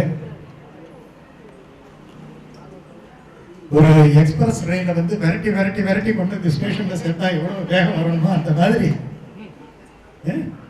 காரணம் என்னன்னா, சடகோபனுக்கு வேகம் அதிகம், சடகோபனை விட கலியனுக்கு வேகம் அதிகம். நீங்க வேடுபுரி உற்சவத்தை பார்த்திருப்பீங்க. வேடுபுரி உற்சவத்துல திருநகரியில புறப்பட்டு அந்த திருமணங்கொல்லைக்கு வரும்பொழுது எவ்வளவு விரைவு இருக்குமோ அந்த விரைவு இவருடைய பேச்சில இருக்கு. அதுதான் வெங்கடேஷ் பேச்சினுடைய ஒரு மிகப்பெரிய சிறப்பு. அதாவது ஒரு விஷயம் அவர் ரொம்ப அற்புதமா சொன்னார். ஏன்னா இந்த புத்த விகாரம் பத்தி தான் இன்னைக்கு வந்து டிவியில போயிட்டே இருக்கு இல்லையா? வைஷ்ணவத்தை குறை சொல்றவங்க அவங்க திருமங்கை மட்டும். ஏன்னா நம்ம இங்க பேசிட்டு போயிடக்கூடாது. இந்த சோசியல் மீடியாவில் என்ன நடக்குது அப்படின்னு பார்க்கணும். அவர் புத்த விகாரத்தை கொண்டு வந்தவர் தான். அதுக்கு வெங்கடேஷ் தான் ரொம்ப அற்புதமா விளக்கம் தந்திருக்கிறார். அதே தரப்பொருளை கூட வைஷ்ணவம் ஆக்கியவர் திருமங்கை. இந்த விளக்கம் இன்னைக்கு தான் நான் கேட்கிறேன். ரொம்ப அற்புதமான ஒரு விளக்கம். அதே மாதிரி கடவுள் இல்லை அப்படின்னு சொல்றோம் இல்லையா? அதாவது ஒரு ஆள் வந்து கடவுள் இல்லை தன்னுடைய பேருக்கு பேர் வச்சாராம், தன்னுடைய பிள்ளைக்கு பேர் வச்சாராம். கடவுள் இல்லை அவர் அப்படி பேர் வச்சாராம். ஆனா அங்க போன உடனே அட்டனன்ஸ்ல கடவுள் இல்லை என்று பேர் வந்துருச்சு. வாத்தியார் கூப்பிடுறார், கடவுள் இல்லை அப்படின்னு சொன்னா அவன் உள்ளே ஐயா அப்படின்னா. அப்ப கடவுள் இல்லை என்று சொன்னார். விவேகானந்தர் கிட்ட ஒரு வைஷ்ணவர் சொன்னதா ஒரு சின்னதா ஒரு விஷயம் இருக்கு. அவர் சொன்னாராம், எல்லாம் பிரம்மம் தான் அப்படின்னு சொன்னாராம். அவர் கேட்டாராம், ராமகிருஷ்ண விஜயத்தில் வந்தது. அவர் வைஷ்ணவர், தீவிரமான வைஷ்ணவர். என்ன உங்க விசிஷ்ட அத்வைத கொள்கை? ஒரே பிரம்மம் தயாராம். அவர் அர்த்தம் கேட்டாராம், பிரம்மம் என்ன நீங்க என்ன சொல்றீங்க? அவர் சொன்னாராம், பிரம்மம் என்ன பெருசு அப்படின்னு சொன்னாராம். அது சரி, பெருசு அப்படின்னு எப்படி சொல்றீங்க? பெருசுன்னு எப்படி சொன்னீங்களோ அப்ப அதை விட சின்னது இல்லது பெருசை விட பெருசுன்னு ஒண்ணு இருக்கணும் இல்லையா? இது விவேகானந்தர் கிட்ட நடந்த ஒரு கான்வர்சேஷன். அவரு நான் ஒரே விஷயத்துல உடைப்பேன்னாரா, அகம் பிரம்மாஸ்மின்னு சொன்னாரா. அவ்வளவுதான் எனக்கு கேட்கறதுக்கு டைம் இல்லைன்னாராம். அப்புறம் பிரம்மாஸ்மி, அது கூட எனக்கு டைம் கிடையாது, பிரம்மம் அப்படிங்கிற ஒரு வார்த்தையை வச்சுக்கிட்டே நான் உடைச்சிடுறேன்னு சொன்னார். அந்த மாதிரி ரொம்ப அற்புதமா கடவுள் இல்லை அப்படின்னு சொல்றது கிடையாது. ஏன் இல்லை, எதற்கு இல்லை, எந்த இடத்துல இல்லை அப்படின்னு சொல்ல வேண்டிய ஒரு கட்டாயம் அவர்களுக்கு தான் இருக்கு. ஆனா நம்ம தான் கடவுள் இருக்கு, திருதேசத்துல இருக்கு, அச்சாவதாரத்துல இருக்கு, 5 பெரும் நிலையில இருக்கிறோம். நம்ம தான் அவங்க செய்யற வேலையெல்லாம் நம்ம செஞ்சுக்கிட்டு இருக்கிறோம். எங்கெங்க இருக்கிறான்னு அப்படி ரொம்ப அற்புதமான மயக்கக்கூடிய. ஏன்னா ரொம்ப பேர் காத்துக்கிட்டு இருக்கிறத வெங்கடேஷனுடைய உபன்யாசத்துக்கு அடுத்த அம்மங்கார் பேசக்கூடிய ஒரு உபன்யாசத்துக்கு தான் அடுத்து அவர்கள் தயாராக இருக்கின்றார்கள். உபன்யாச அரங்கத்திலே அடுத்து திருத்தாய் செம்போத்தே அப்படி என்கிற அற்புதமான தலைப்பிலே நம்முடைய அருப்பிரிய அம்மங்கார் இப்பொழுது உபன்யாசம் செய்ய இருக்கிறார். உங்கள் சார்பிலே அவரிடத்திலே உபன்யாசம் செய்யும்படி பிரார்த்திக்கிறேன். அதற்கு பிறகு நம்முடைய 2 ஆச்சாரிய சுவாமிகள், அதாவது ராமானுஜரும் கூறத்தாழ்வார் மாதிரி 2 பேர் எழுந்தருளி இருக்கிறார்கள். ரொம்ப அற்புதமான ஒரு விஷயம். ஒன்று 94, இன்னொன்று 91, இன்னொரு 91. 3 பேரும் சேர்ந்துக்கிட்டு இன்னைக்கு ஒரு பாராட்டு விழா இந்த இடத்துல அடுத்து நடைபெற இருக்கிறது. நீங்களெல்லாம் அமைதியாக இருந்து இந்த விழாவை நடத்தி கொடுக்கும்படியாக பிரார்த்தனை செய்கிறேன். இப்பொழுது ஹரிப்பிரியா அம்மங்க.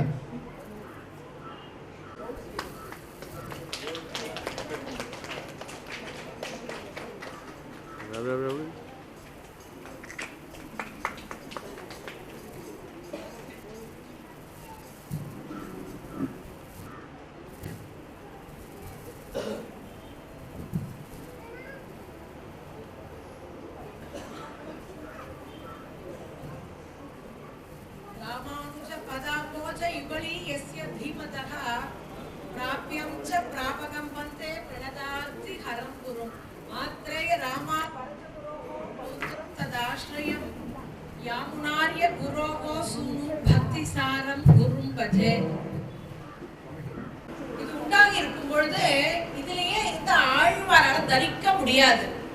அதனால எம்பெருமான் ஆழ்வாரை விட்டு கொஞ்சம் விலகி நிற்பான், கொஞ்சம் தூரம் நின்று போவான். அப்போ இந்த எம்பெருமான் விலகிட்டான் அப்படின்னு தெரிஞ்சா திருமங்கை ஆழ்வாருக்கு ஆற்றாமை ரொம்ப அதிகமா போயிடுது.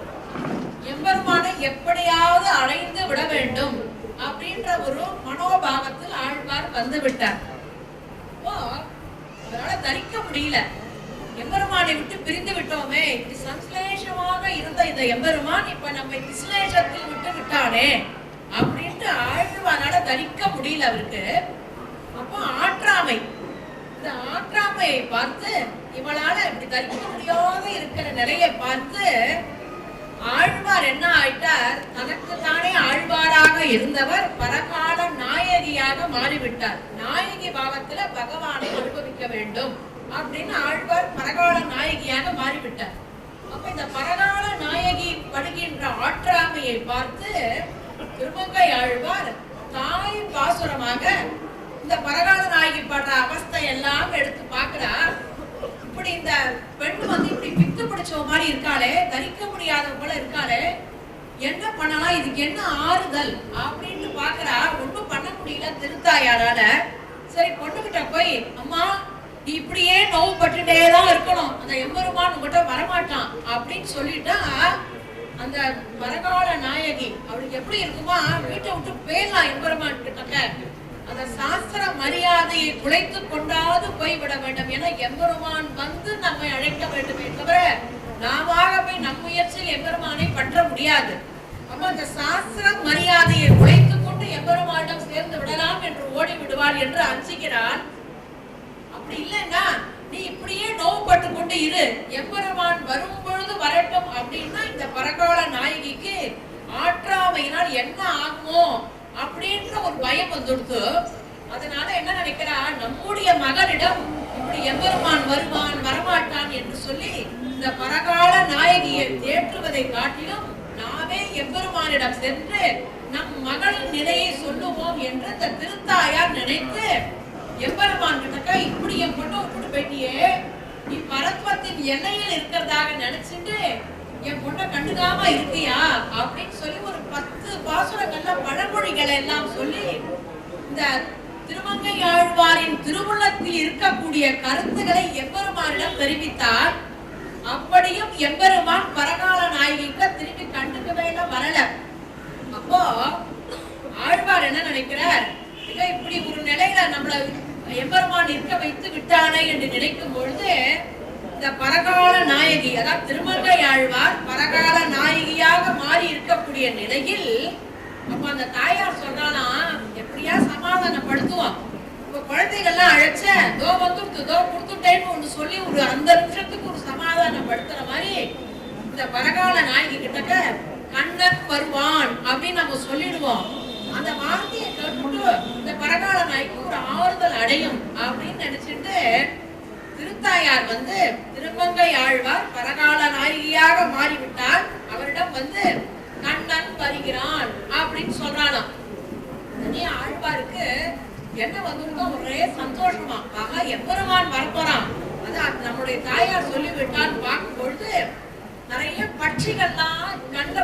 ஆழ்வாருக்கு.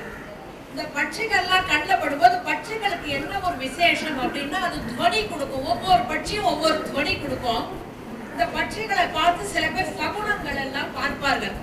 அப்போ நிறைய பட்சிகளை பார்க்கச்சு அந்த துவனி, ஏன் துவனி அப்படின்னா ஒவ்வொரு பாசத்தையும் ஆழ்வார் அந்த துவனியை பண்ண சொல்றாரு. என்ன காரணம்னா அது பிராட்டியோட ஒரு வாக்கம். அது பிராட்டி துவனி ஸ்வரூபியாக இருப்பவள் அப்படின்ட்டு பாஞ்சரார்த்த ஆகமத்தில் இருக்கக்கூடிய லக்ஷ்மி தந்திரத்துல பிராட்டியே சொல்றார், நான் வந்து துவனியாக இருக்கிறேன். எம்பெருமான சொல்லும் பொழுது சப்தஸ்வரூபன் அப்படின்னு சொல்லுவான். ஏன்னா எம்பெருமான் சப்தஸ்வரூபன்னா வாக்குகளுக்கெல்லாம் சொரூபமாக இருக்கக்கூடியவன் எம்பெருமான்.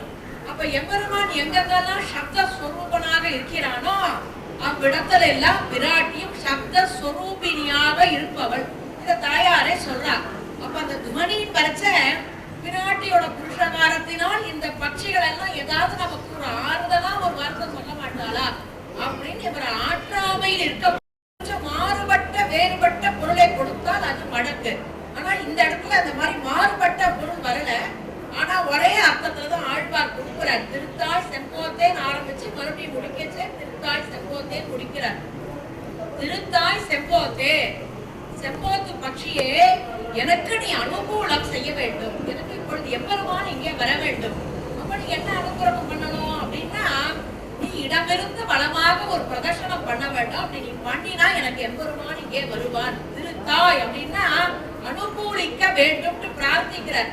அதாவது ஒரு ஆற்றாமை எம்பெருமானை அடைய வேண்டும் என்று இருக்கும் பொழுது கண்ட பட்சிகளையும் கால்ல விடுறார். ஏன்னா எம்பெருமான் வந்து எல்லா இதுலயும் அந்தராத்மாவா இருக்கிறதுனால அது உள்ளுக்குள்ள இருக்கிற பட்சி எம்பெருமானுக்கு அதை புரிஞ்சு வரட்டுமே அப்படின்னு அந்தர் பகிச்ச நற்சர்வம் எம்பிய நாராயண ஸ்திதனாம் எல்லாத்தையும் உள்ளும் புறமும் இருந்து எம்பெருமான் வியாபித்து இருப்பவள் இல்லையா. அதனால அந்த பட்சியை பார்த்து எம்பெருமான் வரக்க எனக்கு அனுகூலம் பண்ணணும்னு திருத்தாய் செம்போத்தே திருமாமகள் தன் கணவன் மறுத்தார் சொல்போர் மாதவனை வர திருத்தாய் செம்போத்தே.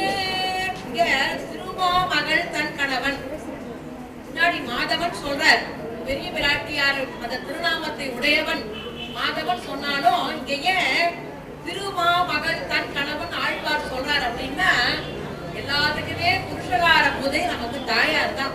அந்த தாயார் இருக்கச்ச எம்பெருமான் நம்மளுடைய தோஷங்கள்லாம் ஏதாவது இருந்தா கூட அந்த வாத்சல்யத்தினால நம்மளை வந்து அங்கீகரிக்க இவன் புருஷகாரம் செய்யலைன்னா காரியம் செய்யான் என்கள். அதனால எப்பேற்பட்டவர்களுக்கும் பிராட்டி புருஷகாரம் இருந்தாதான் எம்பெருமானிடம் சேர்க்க முடியும். இந்த வேதம் சொல்றது இரண்ய வர்ணாம் ஹரிணீம் சுவர்ணரஜ தஸ்ரஜாம் சந்திராம் இரம்பையும் லக்ஷ்மிங்கிறது. எடுத்தவனே பிராட்டிய பெருமையை பேசக்கூடிய வேதத்தில் உள்ள ஸ்ரீசுக்த மந்திரத்துல எடுத்த உடனே லக்ஷ்மி அப்படின்னு சொல்ற இடத்துல அதுக்கு என்ன சப்தம் அங்கே சொல்லப்பட்டு இருக்கிறதோ அதே விஷயம்தான் கடைசியில கிரீஸ்டகே லக்ஷ்மீச்ச பத்னியோட பூர்வ சுத்தத்துல கடைசியில அந்த லக்ஷ்மி சப்தத்தை சொல்லப்பட்டு உள்ளது. அப்போ புருஷ சுத்தத்துல லக்ஷ்மி சப்தம் சொல்லப்பட்ட பொருளும் இரண்யவர்ணான் அந்த இடத்துல தாயாரே சொல்லக்கூடிய அந்த லக்ஷ்மி சப்தத்தின் பொருளும் ஒன்னா. என்ன காரணம்னா ஏக தத்துவம் இவத்தை பெருமாளுக்கும் பிராட்டிக்கும் ஒரே தத்துவம் தான். அதான் அஸ்மிதை அஸ்மிதைன்னு சொல்லுவார். பிராட்டிய வேதம் சொல்றது அஸ்மிதை அப்படின்னா பெருமாளுக்கு இருக்கக்கூடிய பெருமை எல்லாம் இந்த தாயாராலதான் வந்துதான். திருவுக்கும் திருவாகிய செல்வாங்கிற ஆழ்வார்.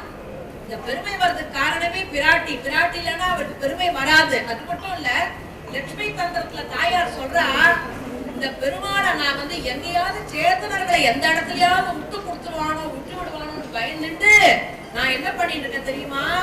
நான் அப்படியே பெருமாளை பின் தொடர்ந்துட்டே இருக்கேன். அனுபிரகாத் அப்படிங்கிறார். பெருமாளை பின் கொண்டே இருக்கான். ரிஷிகேசம் அப்படின்னா ரிஷிகேசனான அந்த எம்பெருமானை நான் எப்பொழுதும் பின் தொடர்ந்து செல்கிறேன் அப்படின்னு தாயாரே சொல்றார். அது மட்டும் கிடையாது. அப்ப சாந்தி ரேகா அந்த சாந்தத்தை கொடுத்துட்டு ஸ்ரீ நாம சாஸ்வதி அப்படிங்கிறார். மேலானவளாக இருப்பவள், சாந்தியை கொடுப்பவள், சாஸ்வதமாக என்னைக்கும் நித்தியமாக இருக்கக்கூடியவள் அப்படின்னு சொல்றார் பிராட்டி. என்ன காரணம்னா அந்த எம்பெருமான் எங்க போனாலும் இந்த சேத்தனர்களுக்கு இந்த ஜீவர்களுக்கு எல்லாம் பரிந்துரை செய்ய வேண்டும், உபகாரம் செய்ய வேண்டுமே என்பதற்காக அப்படி பிராட்டி பண்றாளாம். அதனாலதான் விஸ்வக்சேன சம்ஹிதையில எம்பெருமானே சொல்றான். என்ன சொல்றான் அப்படின்னா, லக்ஷ்மிகி புருஷகாரண வல்லபா பிராப்தி யோகினி, என் பிராட்டி என் வல்லமையான இந்த மகாலட்சுமியை பற்றி நீங்கள் என்னிடம் வந்தால் உங்களுக்கு அனுகூலத்தை நான் செய்கிறேன் என்று எம்பெருமான் சொல்கிறானா. அதைத்தான் ஆழ்வார் ஏன்னா ஆழ்வார் எந்த ஊருக்கு போனாலும் விராட்டிய சொல்ல, இங்கேயோ பூவா திருமாமலர் புல்கிய மாறுபாட்டு அவருக்கு இந்த விராட்டிய சொல்லாம இருக்க மாட்டார் அவர்.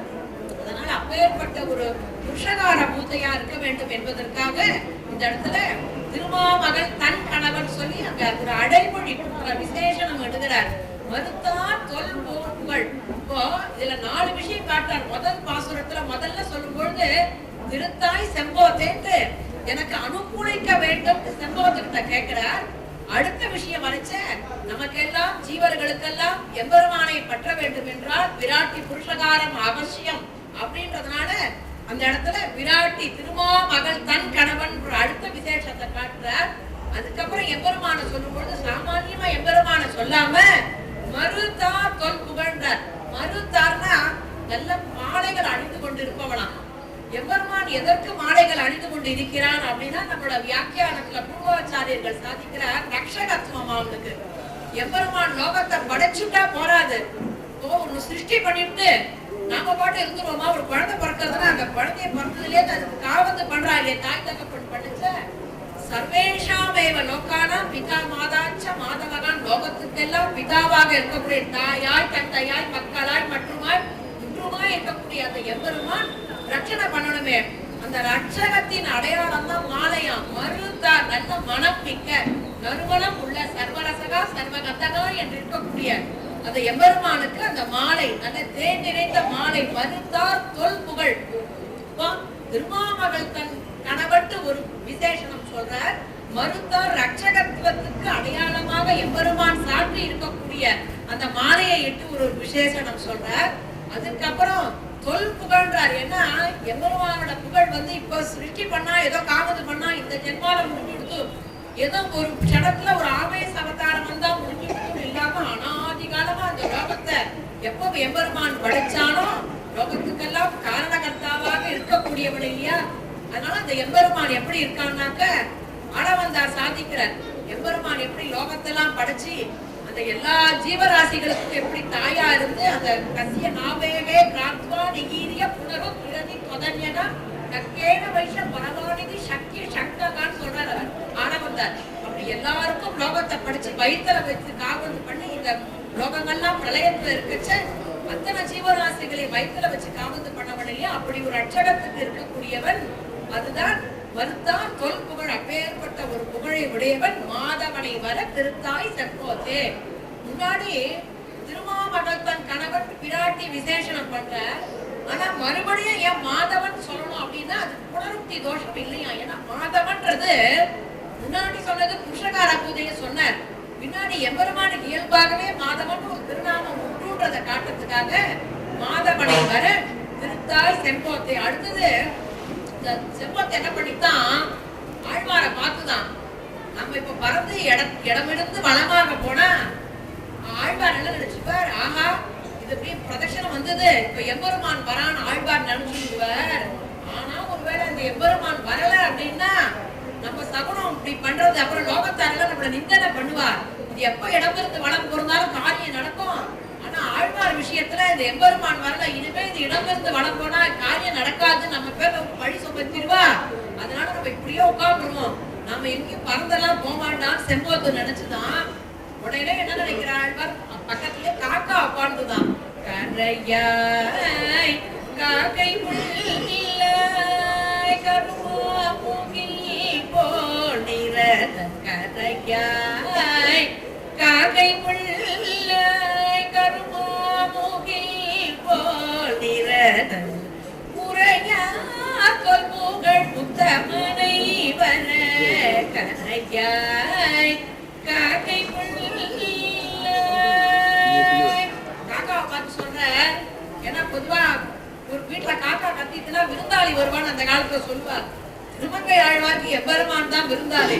அதனால கரையாய் காக்கை புள்ளாய் அப்படிங்கிற ஏன் காக்கை பிள்ளைன்னு சொல்லணும்? அதுக்கு ஏன் ஆழ்வார் அதை ஒரு மரியாதையா சொன்னார்னா, பகவத் விஷயத்துல யாரெல்லாம் அனுகூலம் செய்யறாரோ அவளெல்லாம் மரியாதை சொல்லணுமா. அதனால கடையாய் காக்கை பிள்ளாய் அந்த நிலத்தை பார்த்தோம்னா எம்பெருமான் நிலம் வந்துட்டு உரையார் தொல் புகழ் உத்தமனை வரங்கிறார். உரையார்னா இந்த இடத்துல எம்பெருமான இந்த காகம் என்ன பண்ணிட்டு ராமாவதாரத்துல அந்த காகம் அபசாரம் பண்ணினாலும் அவர் எம்பெருமான் என்ன பண்ணா ரட்சிச்சான் இல்லையா. அது எங்கெங்கயோ சுத்திட்டு விராட்டி கிட்ட உழுதுதான். விராட்டி பக்கத்துல இருந்ததுனால அந்த காகத்தை இப்படி தலைகீழ திருப்பி விட்டாலும் ஆத்ம புராணம் சொல்றது தலைகீழ தான் உழுதுதான். ஆனா இவ என்ன பண்ணிட்டாலும் சீதா பிராட்டி ஐயோ உழுதுடுதே காகம் தஞ்ச விபீஷணம் சரணம் இத்தியுக்திக்ஷமோ ரட்சதகான்னு சொல்றார் பராசர பட்டர் சுவாதிக்கிறார். எம்பெருமான் சரணாகதி பண்ணினவனை காப்பாத்தினான். ஆனா விராட்டி அப்படி கிடையாது. தராசல வைக்கச்ச சரணாகதி பண்ணலேனா கூட விராட்டியோட கருணையினால காப்பாத்தினான்னு சொல்லச்ச விராட்டி தராசு தட்டு உயர்ந்து போயிடுத்து நாங்க பராசர பட்டர் அங்க சாதிக்கிறார். பத்தி முதலா பதியன உணவல் எட்டி இழைத்து விழும் காகம் போல் முதிதரு நகர் ஏனின் முக்கியமாம் கட்சி தள்ளி அத்திகிரி அருளாளர் கடைக்கல நான் புகுந்தேனே எத்திசையும் உழன்றோடிட்டு எங்க பார்த்தாலும் போய் யாருமே காவது பண்ணாம கடைசியில எம்பெருமான் திருத்தியில உண்டுது. அந்த காகத்து வம்சத்துலதான் நீ வந்திருக்க. அந்த ராமபிரான் உன்னை காப்பாத்தினானே. வேதவேத்தியே பரே பும்சே ஜாதே தசரதாத்மஜே வேதனா பிராச்சேததா தாதி சாட்சாத் ராமாயணாத் மனட்டு வேதம் என்ன பண்ணித்தான் ராமாயணமா அவதாரம் பண்ணித்தான். அந்த வேதத்தில் பிரதிபாதிக்கப்பட்ட அந்த எம்பெருமான் ராவண அவதாரம் பண்ணான். அப்படி இருக்கும் பொழுது உரையார் தொல் புகழ்னாக்க அந்த ராமாயணத்துல சொல்லப்பட்ட அந்த ராவணன் பெருமை, மகாபாரதத்துல சொல்லப்பட்ட கண்ணனின் பெருமை இப்படிலாம் இருக்கே. உரையார் தொல் புகழ் உத்தமனை வரையான். அந்த ஆச்சாரியர்கள் வியாக்கியானம் சொல்றாரு. ஏன் உத்தமன்னா வில்லிருந்து சீதா பிராட்டியை மீட்டு வந்த பெருமை படைத்தவன் ராமபிரானா. எம்பெருமானுக்கு உத் அப்படின்னு பேரு. இன்னைக்கு எல்லாரும் பேர் வைக்கிறார். 2 வார்த்தையில வைக்கணும், ஒரு வார்த்தை ஒரு எழுத்துல வைக்கணும், 2 அக்ஷரத்துல வைக்கணும் அப்படின்லாம் இன்னைக்கு ஒரு ஃபேஷன்ல வைக்கிறார். பெருமாள் அவருக்கு ஆதியில வேதமே அவருக்கு பேர் வச்சு கொடுத்து உத் அப்படின்னு அவருக்கு பேர் 2 அக்ஷரம் தான். உத் அப்படின்னா என்ன உத்? சாந்தோக்கிய உபனிஷத் சொல்றது தஸ்ய உத் இதி நாம அப்படிங்கிறது. அந்த சூரியன் இருக்காரு இல்லையா, அந்த சூரியன் நடுவுல எம்பெருமான் அப்படியே பிரகாசமா இருக்கானா. அந்த எம்பெருமான் எப்படி இருக்கானா சூரியன்ல ஹிரண்ய ஸ்மசுரு தலைமுடியல்ல கேசங்கள்லாம் தங்கமா இருக்கான். ஹிரண்ய ஸ்மசுரு ஹிரண்ய கேசகா சர்வயேவ சுவர்ணகா உடம்பு ஃபுல்லா அப்படியே தங்கமயமா இருக்கானா. அப்படி சாந்தோக்கிய வர்ணிச்சுட்டு தஸ்ய உத் இதி நாம அந்த உத்துனா மேலானவன் உயர்ந்தவன் பரம்பொருள் இத கூட மேலான வஸ்து இல்லைன்னு அர்த்தமா. அதத்தான் ஆண்டாள் நாச்சியார் ஓங்கி உலகளந்த உத்தமன் அப்படின்னா. ஏன் உத்தமன் சொன்னான்னா அதமன் மத்தியமன் உத்தமன் 3 பேர் உண்டு. அதமன் அப்படின்றவன் என்ன பண்ணுவான், நான் மட்டும் நன்னா இருக்கணும்னு யார் நினைக்கிறாளோ அவன் அதமன். நானும் நன்னா இருக்கணும் மற்றவர்களும் நன்னா இருக்கணும்னு நினைப்பவர்கள் மத்தியமன். தனக்கு ஒரு குறைவு வந்தாலும் தாழ்வு வந்தாலும் என்ன கேடு வந்தாலும் பரவாயில்ல மற்றவர்கள் நன்றாக இருக்க வேண்டும் என்று யார் நினைக்கிறார்களோ அவன்தான் உத்தமன். அதனால்தான் திருவிக்கிரம அவதாரத்துல தன்னுடைய பொருளையே போய் யாசகம் கேட்டு என்னுடைய பாதத்தால் யானதப்ப மூவடி மண்ணாதருக லோகமே எம்பெருமானோடது, அவனோட சொத்து. அவன் போய் ஒத்தட்ட போய் யாசகம் கேட்டான். எதனால கேட்டான்? தன்னை அண்டினவன கிட்ட தன்னை சரணாகதி பண்ணினவனுக்கு தான் எப்படி பண்ணாலும் அவனுக்கு வாங்கி கொடுக்கணும்ன்ற வேற எந்த இதர தேவதைகள் வந்ததா? யார் வந்தா? எம்பெருமான் தான். என்ன கட்டம் வரணும்? பார்க்கடல பூரிட்டோம், பார்க்கடல அழுதுட்டோம், அப்பவும் எம்பெருமான் தான் வரான். ஆதிகுலம் கூப்பிட்டோம், அப்பவும் எம்பெருமான் தான் வரான். என்ன கட்டம் யாருக்கு என்ன வந்தாலும் திரௌபதி சக்கர கதாபாணி துவாரகா நிலையற்றுத கோவிந்த புண்டரீகாட்ச ரக்ஷமான் சரணாகதம் சொல்லிச்சு யார் வந்தா? அப்பவும் கண்ணன் தான் வந்தான். மகத்யாவதி சம்பிராத்து கர்த்தவே பகவான் ரிஷிகளை எப்பவும் அந்த பகவான் ஹரியின் அந்த ஹரிதான் எப்பேற்பட்ட கட்டம் வந்தாலும் அந்த எம்பெருமான் நமக்கு அனுகூலம் பண்ணக்கூடியவர் சாக்ரா ஸ்ரீவன் நாராயணன். அதனால அவனுக்கு உத்தமன் பேரு. ஏன்னா நம்ம போல இருக்கிறவங்க புருஷர்கள் இந்த புருஷர்கள்ல இருந்து அடுத்தது நம்ம போய் இங்க பெருமாளை சரணாகதி ஆச்சாரிய சரணாகதி படி அங்க போனதுக்கு அப்புறம் முக்தர்களா மாறுறோம். புருஷகா உத்தர புருஷகா, அதுக்கப்புறம் நித்தியர்களாக இருக்கா உத்தம புருஷகா புருஷோத்தமகா, உத் புருஷகா உத் புருஷகா உத்தர புருஷகா உத்தம புருஷகா புருஷோத்தமகான் ஒவ்வொரு படிப்படியா அந்த சொல்ற அந்த எம்பெருமான் கீதையில சொல்றான். என் ஜானாதி புருஷோத்தமன் நான் தான் இந்த நித்தியர்களை காட்டிலும் உத்தரர்களை காட்டிலும் சாமானிய பக்தர்களை காட்டிலும் வேறுபட்டு மாறுபட்டு இருப்பதா லோகத்தில் என்னை புருஷோத்தமன் சொல்றார். புருஷன் அப்படின்னா குழுப்பமன் அர்த்தமா. நாம ஏதாவது ஒருத்தருக்கு ஒண்ணு கொடுத்தா கொஞ்ச நாள் இருக்கும், இல்ல அந்த வஸ்து இருந்தாலும் நாம இருக்க மாட்டோம். ஆனா சாஸ்வதமா என்னைக்கும் நிலைத்து மண்ணு போகல் மாதவன்ற மாதிரி நிலைத்து இருக்கக்கூடிய பொருள் எதுன்னா தர்மம் அர்த்தம் காமம் மோட்சம் இந்த புருஷார்த்தம் நிலைத்து நிற்பது. இந்த நிலைத்து நிற்கக்கூடியதை கொடுப்பவன் அந்த எம்பெருமான். அதனால்தான் அவன் புருஷோத்த புருஷன், அந்த புருஷனையும் உத்தமமானவன். அதனால்தான் புருஷோத்தமன் அவனுக்கு திருநாமம். அதைத்தான் ஆண்டாள் ஓக்கி உலகளந்த உத்தமன் எடுக்கிற உத்தமன்ற வார்த்தை. அதுதான் இந்த உத்துன்றதுல வந்ததுதான் உத்தமன். அததான் அவர் ஆழ்வார் திருமங்கை ஆழ்வார் உத்தமனேன்னு சொல்றாரு. ஏன்னா நமக்கு என்ன கொடுப்பான்? புருஷோத்தமனா இருக்கக்கூடிய அந்த எம்பெருமான் புருஷார்த்தத்தை கொடுப்பதால் அது நிலைத்து நிற்கக்கூடியதா இருக்கதால் அந்த புருஷோத்தமன் அந்த உத்தமன் அப்படின்னு சொல்லி உத்தமனை வர கரையாய் காக்கை புள்ளாய் சொல்றார். அடுத்தது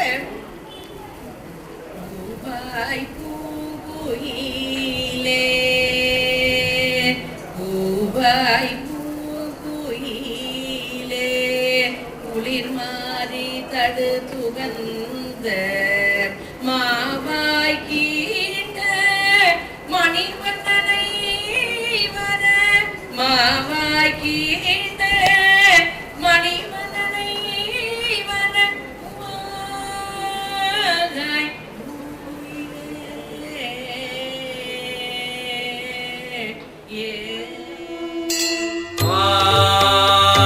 நாராயணம் மகாஜேயம் விஸ்வாத்மானம் பராயண நாராயண பரோ ஜோதிராத்மா நாராயண பரः நாராயண பரம் பிரம்மதத்வம் நாராயண பரः நாராயண பரோ த்யானம் நாராயண பரः யச்ச கிஞ்சித் சர்வம் திருஷ்யதே ஸ்ரூயதே விவா.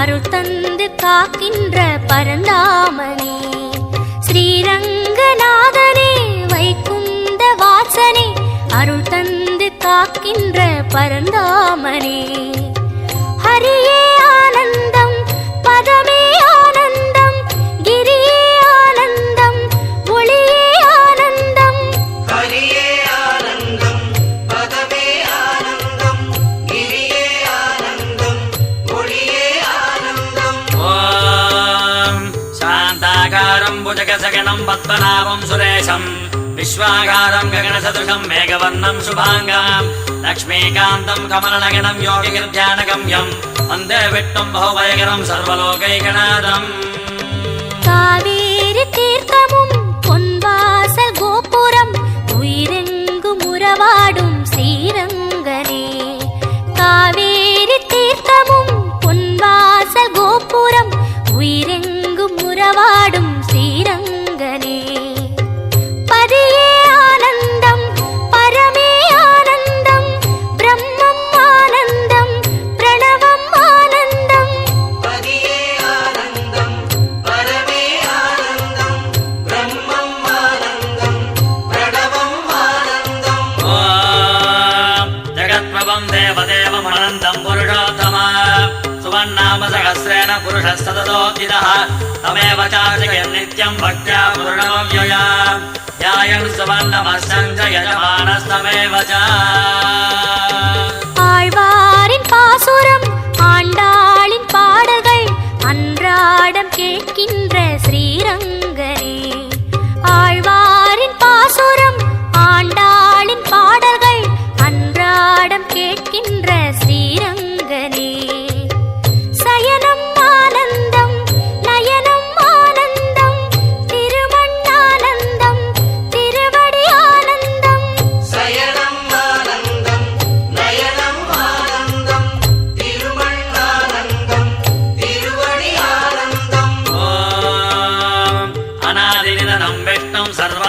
மகேஸ்வர லோகாதிகச்சம் சுவநித்யம் சர்வதுக்காதிகோ பவேத் பிரம்மண்யம் சர்வதர்மண்யம் லோகானாம் கீர்த்திவர்தனம் லோகநாதம் மஹத்போதம் சர்வபூதமபோத்பவம். அலங்கார நாகமே அதன் மீது லக்ஷ்மியின் இந்த 3 பேரும், அதாவது நம்முடைய சித்திரகூடம் சுவாமி அவர்தான் ஆச்சாரிய புருஷன். ஒரு 2 நாளைக்கு முன்னாடி நம்முடைய ட்ரஸ்டியான கோவிந்தராஜ பெருமாள் ட்ரஸ்டியான நம்முடைய கண்ணன் சுவாமி வந்திருந்தார். வந்து இந்த மாதிரி மாசி மகம் இந்த தடவை பத்திரிக்கை போயிடுது, 1ஆம் தேதி வருது. நமக்கு வந்து பௌர்ணமி தான் முக்கியம், அதனால பௌர்ணமி போறதால மாசி மகம் வருது அப்படின்னு சொன்னது. அப்படி வாசலுக்கு போயிட்டு வந்து திரும்ப ஒன்று சொன்னார். உங்களுக்காக தான் சொல்றேன். நம்முடைய சுவாமி அவர்தான் நமக்கு எல்லாம் சொன்னவர், அவர்தான் நமக்கு எல்லாம். அதனால நீங்க வந்து இந்த மாதிரி நான் சொல்லிட்டு போயிட்டேன்ட்டு அவர்கிட்ட சொல்லுங்க. அப்படி சொன்னவர் இன்னொருத்தவர் வந்தாரு. இந்த தடவை நீங்க வந்து 90வது அந்த விழாவை ரொம்ப சிறப்பாக பண்ணீங்க. நம்ம இன்னும் சுவாமிக்கு அந்த சதாப்தி மாதிரியான உற்சவங்களை எல்லாம் சிறப்பா பண்ணணும். என்ன அதோட பண்ணா பயிர் விட்டுருக்கலாம். அப்படி வாசல் பேர் போனவர் திரும்ப ஒரு தரம் நின்னார். நின்ன உடனே நீங்க சுவாமிக்கு நீங்க எல்லாம் என்ன பேர் வச்சிருக்கிறீங்க? என்ன சொன்ன நடமாடு பிராமணர் பேர் வச்சிருக்கிறோம். அப்ப நான் சொன்னது தப்பு, 100 கிடையாது. சுவாமி 120 வருஷம் வாழ்ந்து நம்ம என்ன நடந்ததோ அதுதான் சொன்னோம். அப்படி தெரிந்தெழுதி வாசித்தும் கேட்டும் வணங்கினேன் பூசித்து போக்கினேன் பொழுது ஆழ்வார் சொல்லிட்டார், தமிழிசை ஆழ்வார் சொல்லிட்டார். ஆனா அதை செயல்படுத்த முடியுமா? செயல்படுத்த முடியுமா? முடியும், இன்றைக்கும் முடியும். இன்றைக்கும் அப்படி செய்து கொண்டிருக்கக்கூடிய நம்முடைய சுவாமி நம்முடைய சித்திரகூடம் சுவாமி. திருமங்கை ஆழ்வாருடைய இலக்கிய நோக்கில் என்ன, இலக்கிய நோக்கில் திருப்பாவையை முதல்ல எழுதினார். இலக்கிய நோக்கில் அப்புறம் திருமங்கை ஆழ்வாருடைய பிரபந்தங்களை எழுதினார். அதுக்கப்புறம் நம்முடைய சடகோபனுடைய பிரபந்தங்களை எல்லாம் எழுதி வருகிறார். இதுவரை சுவாமி எழுதிய பக்கங்கள் மட்டும் 1000 பக்கங்கள் இருக்கு, 1000 பக்கங்கள். ஆனா எழுதலாம், எழுதுறது பெருசு கிடையாது. ஆனா எழுதும் பொழுது இதற்கு மேலே இன்னொருவர் இந்த விஷயத்தை எழுத முடியாது. இதுக்கு மேல தசாவதாரம் எழுதியிருக்கிறார். தசாவதாரத்தை பத்தி ஒரு புத்தகம் போட்டிருக்கிறார். கிட்டத்தட்ட ஒரு 300 பக்கம் 250 பக்கத்துக்கு போட்டிருக்கிறார். பெரிய ரெஃபரன்ஸ். இதுக்கு மேல தசாவதாரத்துல நம்ம போய் பார்க்கவே முடியாது. வேதத்தில் எப்படி தசாவதாரம் சொல்லப்பட்டிருக்கு, உபநிடதத்தில் எப்படி சொல்லப்பட்டிருக்கிறது, ஆழ்வார்கள் எப்படி சொல்லி இருக்கிறார்கள், தனிப்பாடல்களிலே எங்க இருக்கிறது, வேற யாரெல்லாம் சொல்லி இருக்கிறாங்க, எல்லாமே எடுத்து ஒரு கம்பைல்டு ஸ்டடி அப்படின்னு சொல்லலாம். அதே மாதிரி அவருடைய மாஸ்டர் பீஸ் நாதமுனிகள் வைபவம் பிரகாசிகை. நாதமுனிகளை பத்தி இந்த நூலை தாண்டி ஒரு விஷயம் இருக்கிறதா என்றால் கிடையாது. இனிமே கண்டுபிடிச்சே எழுத முடியாது, இன்டர்பிரேட் பண்ண முடியாது.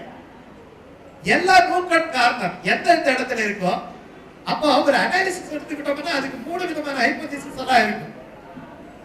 இது இப்படியும் சொல்லலாம், இப்படியும் கொண்டு வேண்டாம். ஒரு சின்ன விஷயம் சொல்ற பாருங்க. 6வது பதிகம் காட்டுமன்னார்குடியில் கிடைத்ததா, 6வது சன்னதியிலே கிடைத்ததா, இப்படி எல்லாம் சில விஷயங்கள் எல்லாம் இருக்கு. சுவாமி எல்லாத்தையும் எடுத்து கொடுத்துவார். இந்த நூல் பிரகாரம் 6000 படி பிரகாரம் இப்படி இருக்கு, இப்படி நமக்கு வந்து குரு பரம்பரை பிரபாவம் இப்படி இருக்கு, இன்னும் ஆச்சாரியர் எல்லாமே வந்துடும் அதுல. அப்படி ஒரு ரெஃபரன்ஸ். தில்லை திருச்சித்திரகூடம் ஒரு நூல்.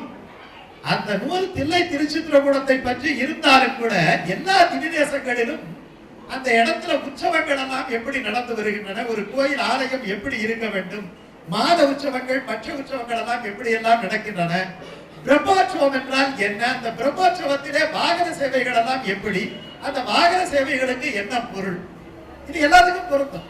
இங்க கருட சேவை என்ன, சித்திரகூட கருட சேவை மட்டும் கிடையாது.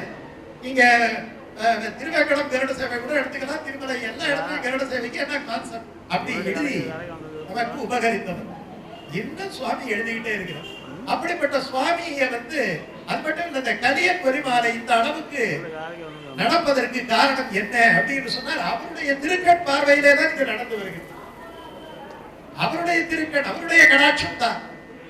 அவருடைய பார்த்தீங்கன்னா இப்பயே நீங்க என்ன இருந்தாலும் இந்த பௌதிக உடம்புக்கு என்று ஒரு பலகீனம் இருக்கத்தான் செய்யும். அதை விட அவருக்கு ஆத்ம பலம் அதிகம். அவருக்குரிய ஆத்ம பலம் வேறு யாருக்கும் கிடையாது. எந்த இடத்திலே இருந்தாலும் அதிலே மீண்டு வந்து இந்த ஏன்னா அவருடைய எண்ணம் சிந்தை செயல் எல்லாமே இந்த வைணவத்தை வளர்க்க வேண்டும். ஆச்சாரிய புருஷர் நிறைய பேர் இருக்கலாம், ஆனால் ஆகிவிட்டது அந்த ஒரு நம்பிக்கை. அதனால அப்படிப்பட்ட நம்ம வேற ஒண்ணு இதெல்லாம் சொல்ல போறது கிடையாது, கவிதை எழுத போறது கிடையாது, ஒண்ணு கிடையாது. சுவாமியினுடைய பணிகளுக்கு அடியார்கள் மங்களாசாசனம் செய்ய வேண்டும். பகவானுக்கு திருமங்கை ஆழ்வார் மங்களாசாசனம் பண்ணார், திருமங்கை ஆழ்வாருக்கு மணவாள மாமனிகள் மங்களாசாசனம் பண்ணார், மணவாள மாமனிகளுக்கு மற்றுமுள்ள ஆச்சாரிய புருஷர்கள் ஏவியார் போன்ற ஆச்சாரிய புருஷர்கள் மங்களாசாசனம் பண்ணார்கள். அவர்களை போன்றவர்களுக்கு நாம் பாகவதர்கள் எல்லாம் சேர்ந்து மங்களாசாசனம் பண்ண வேண்டும் என்பதற்காகத்தான் இந்த விழா இந்த இடத்திலே வடிவமைத்திருக்கிறது. இதுதான் இந்த விழாவினுடைய பின்னணி. அடுத்து நம்முடைய பஞ்சுமணி சுவாமி, நான் ஏற்கனவே சொன்னேன் ராமானுஜர் புறத்தாழ்வான் என்று சொன்னேன். ஏன்னா சம்பிரதாயத்திலே அப்படிதான், ராமானுஜருடைய விட புறத்தாழ்வானுக்கு கொஞ்சம் வயது அதிகம் என்றாலும் கூட ராமானுஜருடைய வலது கரம் என்று சொன்னது போல நம்முடைய சுவாமி அவரும் பார்த்தீங்கன்னா கைகரியம் கைகரியம் கைகரியம். சமீபத்திலே அவருக்கு உடல்நிலை சரியில்லாமல் போனது. சரியில்லை, அப்ப என்ன தெரியுமா சொன்னார் அவரு, உடம்பு சரியில்லைன்னு சொல்லல, திருப்பாவை உபன்யாசம் செய்ய முடியலையேங்கிறார். உபன்யாசம் அடியனால செய்ய முடியல. ரொம்ப அழகா அவரை மாதிரி தமிழ்ல ஆய்ந்தறிந்து பேசக்கூடியவர்கள் யாரும் இல்லை இல்லையா? பாதம் செல்ல செல்ல அது பதமாகிறது. அழகா சொன்னார் பாருங்க. அவருடைய நோயையோ இனி நிர்ணயிக்கக்கூடிய தகுதி சுக்கிரன் குரு முதலிய கிரகங்களுக்கு இல்லை. ஆகையினால அவன் என்ன நினைக்கிறானோ அவனுடைய திருவுள்ளம் இதுதானே அதுதானே தவிர, ஏன்னா எப்படி காலம் நம்ம கிட்ட வர முடியும்? ஆழ்வார் பாசுரம் என்ன சொல்லுது? திறம்பேன் நின் கண்டி திருவடி தன் நாமம் மறந்தும் புறந்தொடா மாந்தரை என்ன பண்ணணும்? சாதுவராய் போதுவீர்கள் என்றால் நமனும் தன் தூதுவனை கூவி செவிக்க நான் கிட்டக்க போறானா. இந்த மாதிரி அடியார்கள் இடத்திலே எல்லாம் நீ போய் எந்த வில்லங்கமும் வைத்துக் கொள்ளாதே. அதனாலதான் அந்த சுவாமி ஆக்சிடென்ட்ல அறப்பட்டு கிடந்தார் இல்லையா?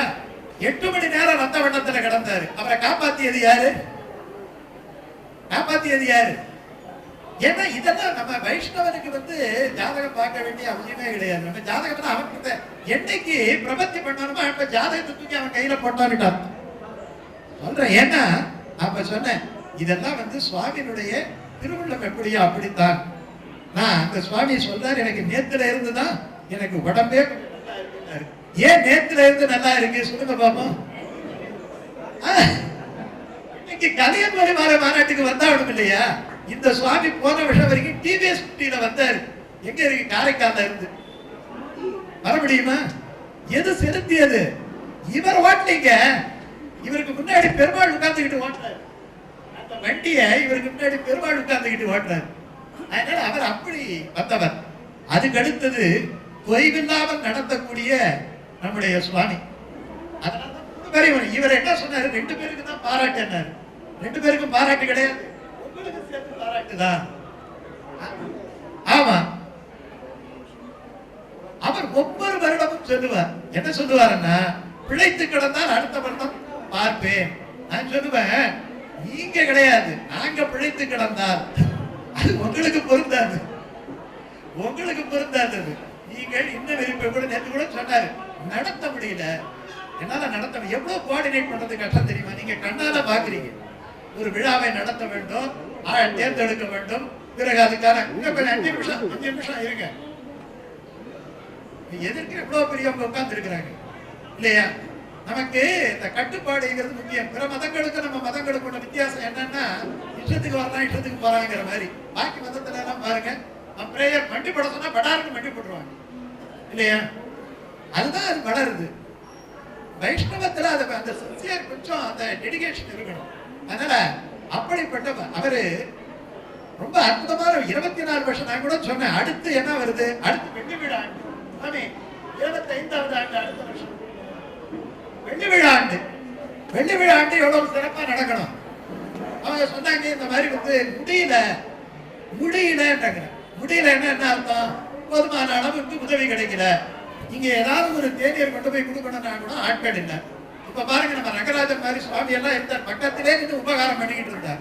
இப்ப இந்த உபகாரம் செய்யறவங்களுக்கு உபகாரம் செய்யறவங்க எப்படி கைங்கரியம் பண்றவங்களுக்கு கைங்கரியம் பண்றவங்க கொஞ்சம் கொஞ்சமா சுருங்கிக்கிட்டே போறாங்க. அப்புறம் என்ன பண்றது? நம்ம எதையும் பார்க்க கூடாது. நம்மளால முடியுதா? ஒரு சேராவது இழுத்து போடணும், ஏதாவது ஒரு மைக் வைக்கணும் இல்லையா? அப்படி இருந்தால்தான் இந்த விழாக்கள் வைணவம் எல்லாம் பெரிய அளவுல நடக்கும். அதாவது உபன்யாசம் பண்றதுங்கிறது ஒரு பெரிய விஷயமே கிடையாது. ஒரு பயிற்சி இருந்தா உபன்யாசம் பண்ணிடலாம், ரைட்டா? ஆனா விழா நடத்துறது இப்ப கள்ளக்குறிச்சியில உங்களால நடத்த முடியுதா? காரணம் என்ன என்றால் இந்த ஆர்கனைசேஷன் எப்படி பண்றதுங்கிறது மட்டும் நம்ம எல்லாம் தெரிஞ்சுக்கிட்டோம்னா எல்லா இடத்திலும் உற்சவாதிகள் ரொம்ப சிறப்பா நடக்கும். திருநாங்கூர்ல பாத்தீங்கன்னா ஒரு 50,000 பேர் இருக்கிறாங்க. ஒரு பாகவத சம்மேளனம் இங்க கலியன் வரிமாலைன்னா 50 பேர் இருக்கிறாங்க. 50,000 பேர் எங்க இருக்கு, 50 பேர் எங்க இருக்கு. 10% கூட எவ்வளவு வரணும். ஆனா அது இல்லை என்று சொன்னால் நாம் எதை நோக்கி போகின்றோம் அதெல்லாம் தான் தெரிஞ்சுக்கணும், அதெல்லாம் மனசுல போடணும். நான் ஏற்கனவே சொன்ன மாதிரி இந்த குழந்தைகளை சம்பிரதாயத்துல ஈடுபடுத்தணும். இப்ப நம்முடைய ஏவிஆர் சுவாமி பாருங்க, அவங்களுடைய திருக்குமாரத்தி என்ன போடு கூட போடுறாங்க. பழமொழி சொல்லுவாங்க, தாய் 8 அடி பாஞ்சா குட்டி 16 அடி பாயன்னுட்டு 24 அடி பாயறாங்க. தாய் சம்பவத்தை எப்படி இருந்தது? இசையோடு இசை கூட்டி பாயினா பண்டா இசை இல்லையா அது? அதனால அப்படிப்பட்ட இந்த மகனியர்கள் எல்லாம் இன்னும் பல ஆண்டு காலம் வாழ்ந்து நமக்கு வழிகாட்ட வேண்டும். நான் ஏன் மங்களாசாசனம் பண்றோம்னா அவங்க நிழல்ல தான் நம்ம இருக்கிறோம். ஒரு பெரிய மரம், அந்த மரத்தின் நிழலிலே நாம் எல்லாம் இருக்கிறோம் என்று சொன்னால் அந்த மரம் இருக்கின்ற வரைதான் அடியார்களாகிய நாம் இருக்க முடியும் என்கின்ற உணர்வுக்காகத்தான் நாம் எல்லாம் அந்த பகவானையும் ஆழ்வாரையும் இவர்களுக்கு இன்னும் நிறையாயுள் கொடுத்து அந்த ஆரோக்கியத்தை கொடுத்து மேலும் மேலும் இந்த சம்பிரதாயத்திலே நம்மை வழி நடத்தும்படியான ஒரு பாக்கியத்தை தந்தரட வேண்டும் என்பதுதான் நான் இந்த நேரத்திலே பிரார்த்திப்பது. வேற ஒன்றும் நம்ம செய்ய போறது கிடையாது. 3 பேருக்கும் நம்ம மங்களாசாசனம் பண்றோம். ஆலய தரிசனம் நான் இவர்களுக்கெல்லாம் பொன்னாடை அணிவிக்கின்றேன். அதற்கு பிறகு நம்முடைய சுவாமி மங்கள வார்த்தைகளை பேசுவார். நம்முடைய சுவாமி ஏற்புரையாக சில வார்த்தையை பேசுவார். நம்முடைய சடகோப கல்யாணராமன் சுவாமி ஏற்புரையை பேசுவார். அதுக்கு பிறகு 2 நிமிஷம் நன்றி உரை, அதோட நிறைவு பெறும்.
இப்படி சுவாமி நமக்கு ஆசிரியரை வழங்கும்.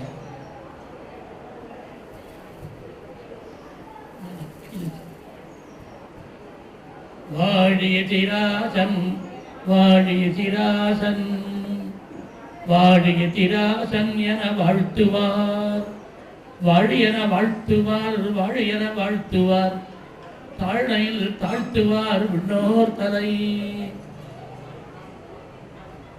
அடியனுக்கு இந்த விழாவில் மிகுந்த ஈடுபாடு. என்ன காரணம் என்று கேட்டால், இது மாதிரியாக எங்கெங்கே வைணவர்கள் வைணவ பணியை செய்கிறார்களோ அவர்களெல்லாம் கண்டுபிடித்து அவருக்கு எந்த வேறுபாடும் பார்க்காமல் சிறப்பாக நடத்துகிற விழா இது ஒன்றுதான். முன்னாடி நடத்துகிற கேள்விப்படவே இல்லை. அங்கெல்லாம் மாறுபட்ட எண்ணங்கள் இருக்க செய்யும். ஆனால் இதுவும் இல்லாமல் யார் எங்கெங்கே வைணவத்தை வளர்க்கின்றார்களோ வைணவ பணி செய்கின்றார்களோ அவரையெல்லாம் பாராட்ட வேண்டும் என்ற அழகான ஒரு சிந்தனை பெரு சிந்தனையாக இல்லாமல் செயல்படுகின்ற ஒரு நிலையாக இருக்கின்றது. ஆகையினாலே இது மாதிரி வேற எங்கேயும் யார் நடத்தலைங்கிற காரணத்தினால நம்முடைய கல்யாணராமன் சுவாமி அவர்கள் சிறப்பாக நடத்தி கொண்டு வருகிறார். எத்தனை வருஷம் இது? 24வது வருஷம். சரி, இதுக்கு மேல ஒரு கேள்வி, யார் யாருக்கு பட்டம் கொடுப்பது என்பதை பற்றி சிந்திக்கும் பொழுது அவர் முடிவு பண்ணதே இல்லை. கமிட்டி வச்சிருக்கிறார், கமிட்டியாளர்கள் பேசி செய்வார்கள். ஆகையினால தான் செயல்படுவதை தவிர முடிவு பண்றவர் இல்லை, அதனால வைத்திருக்கின்றார். அதுக்கு மேலாக அவர்கள் செய்கின்ற அந்த பாராட்டு இருக்கின்றத, அதற்கான செலவுகளை எல்லாம் அவரே செய்கின்றார். யாருக்குமே படம் கூட கேட்கறது கிடையாது, தானே செய்தவர் தான். அதை விட்டுருவோம். அதை விட இந்த ஆச்சரியம் என்று கேட்டால், இன்றைக்கு பார்த்த மாதிரிதான் நேற்று காலையில முடிச்சு எல்லாரும் என்ன பண்ண வேண்டாம், திருவங்கியோட காலத்துல 1000 பேர் தான் சாப்பாடு போட்டார். ஆனால் இங்கே பல்லாயிரக்கணக்கான சாப்பிட்டு போயிட்டே இருப்பாரா, கேள்விவர் கிடையாது. அப்படி செய்கின்ற ஒரு மகத்தான பணி இருக்கின்றத யாரு செய்யாதபடி திருவங்கி ஆழ்வார் செய்கின்ற பணி. எங்கே செய்கின்றார் திருவங்கி ஆழ்வார்? பிராட்டி உள்ள இடத்துல செய்கின்றார். ஆகையினால இந்த சுவாமியுடைய பணியானது மகத்தான பணி, வைணவ பணி என்ற காரணத்தினாலே தான் அதற்கு எல்லோரும் ஈடுபட்டு ஒரு 10 ஆண்டு பாடுகின்றோம். எத்தனை வருஷம் ஆச்சு? 24 வருஷம் ஆச்சு. ஒரு ஆண்டுக்கு குறைந்தபட்சம் 10 பேர் குறையாமல் பாராட்டப்படுகிற வழக்கம். இந்த ஆண்டு தான் 6 பேர். வழக்கமாக 10 ஆண்டு 10 பேர், அதுக்கு மேல சில பட்டங்களை கொடுத்து சில நிலைகளை உண்டு, அப்படியெல்லாம் உண்டு. ஆகையினால இப்படியாக யார் இன்னார் எந்த ஊர் இந்த வகுப்பை சேர்ந்தவர் எந்த வேறுபாடும் கிடையாது. அப்படி செய்கின்ற ஒரே மொழியானது இங்கே பண்ணுகின்ற கலியின் உரிமாலை படிதான். நோக்கம் என்ன? கலியின் உரிமாலை அதை பிரச்சாரம் பண்றது. ஆனால் அது பிரச்சார பாசத்தோடு போகாமல் செய்கின்றவர்களெல்லாம் கூட்டு பாராட்டுகின்றாரே, அதுதான் மிகச் சிறந்த விஷயம். ஆகையினால வேற எங்கும் யாரும் செய்யாத பணியை செய்கின்ற சுவாமி 24 வருஷம் நடத்தி விட்டார். அடுத்த ஆண்டு என்ன வரப்போகின்றது? வெள்ளி விழா வரப்போகின்றது. வெள்ளி விழா வரப்போகின்றது. அதை சிறப்பாக கொண்டாட வேண்டும். வெள்ளி விழா வந்தவுடனேயே சுவாமிக்கு பிளாட்டினம் விழா வருகின்றது. பிளாட்டினம் விழா 90ஆம் வயசு வரப்போகின்றது. அதை சிறப்பாக கொண்டாட வேண்டும். அது அடுத்த வருஷம். அதனால படி தொடர வேண்டும். அடியேனும் கூட தொடர்ந்து இருந்து அவர் உறுதியா இருக்க மனப்பூர்வமாக நினைச்சு கொண்டிருக்கிறேன். எனக்கு போறதுக்கு இஷ்டம் இல்லை. இது மாதிரி படை கிடைக்குமா இது மாதிரி? ஆகையினால யாருடைய பலத்தில் நடக்கிறது? அம்மங்கார் பலத்தில் நடந்து கொண்டிருக்கிறது. அம்மங்கார் தான் கூட இருந்து ஆரம்பிச்சு நடத்தி கொடுத்தவரான காரணத்தினால இது சிறப்பாக நடக்கின்றது. மேலும் மேலும் இது நடக்க வேண்டும் என்று நான் பிரார்த்திக்கிறேன். எல்லோரும் அதை அங்கீகரிக்க வேண்டுமாறு கேட்டுக் கொள்கிறேன். இப்படிப்பட்ட விழாவை நடத்துகின்ற சுவாமிக்கு ஒரு பொன்னாடை சமர்ப்பிக்கிறேன்.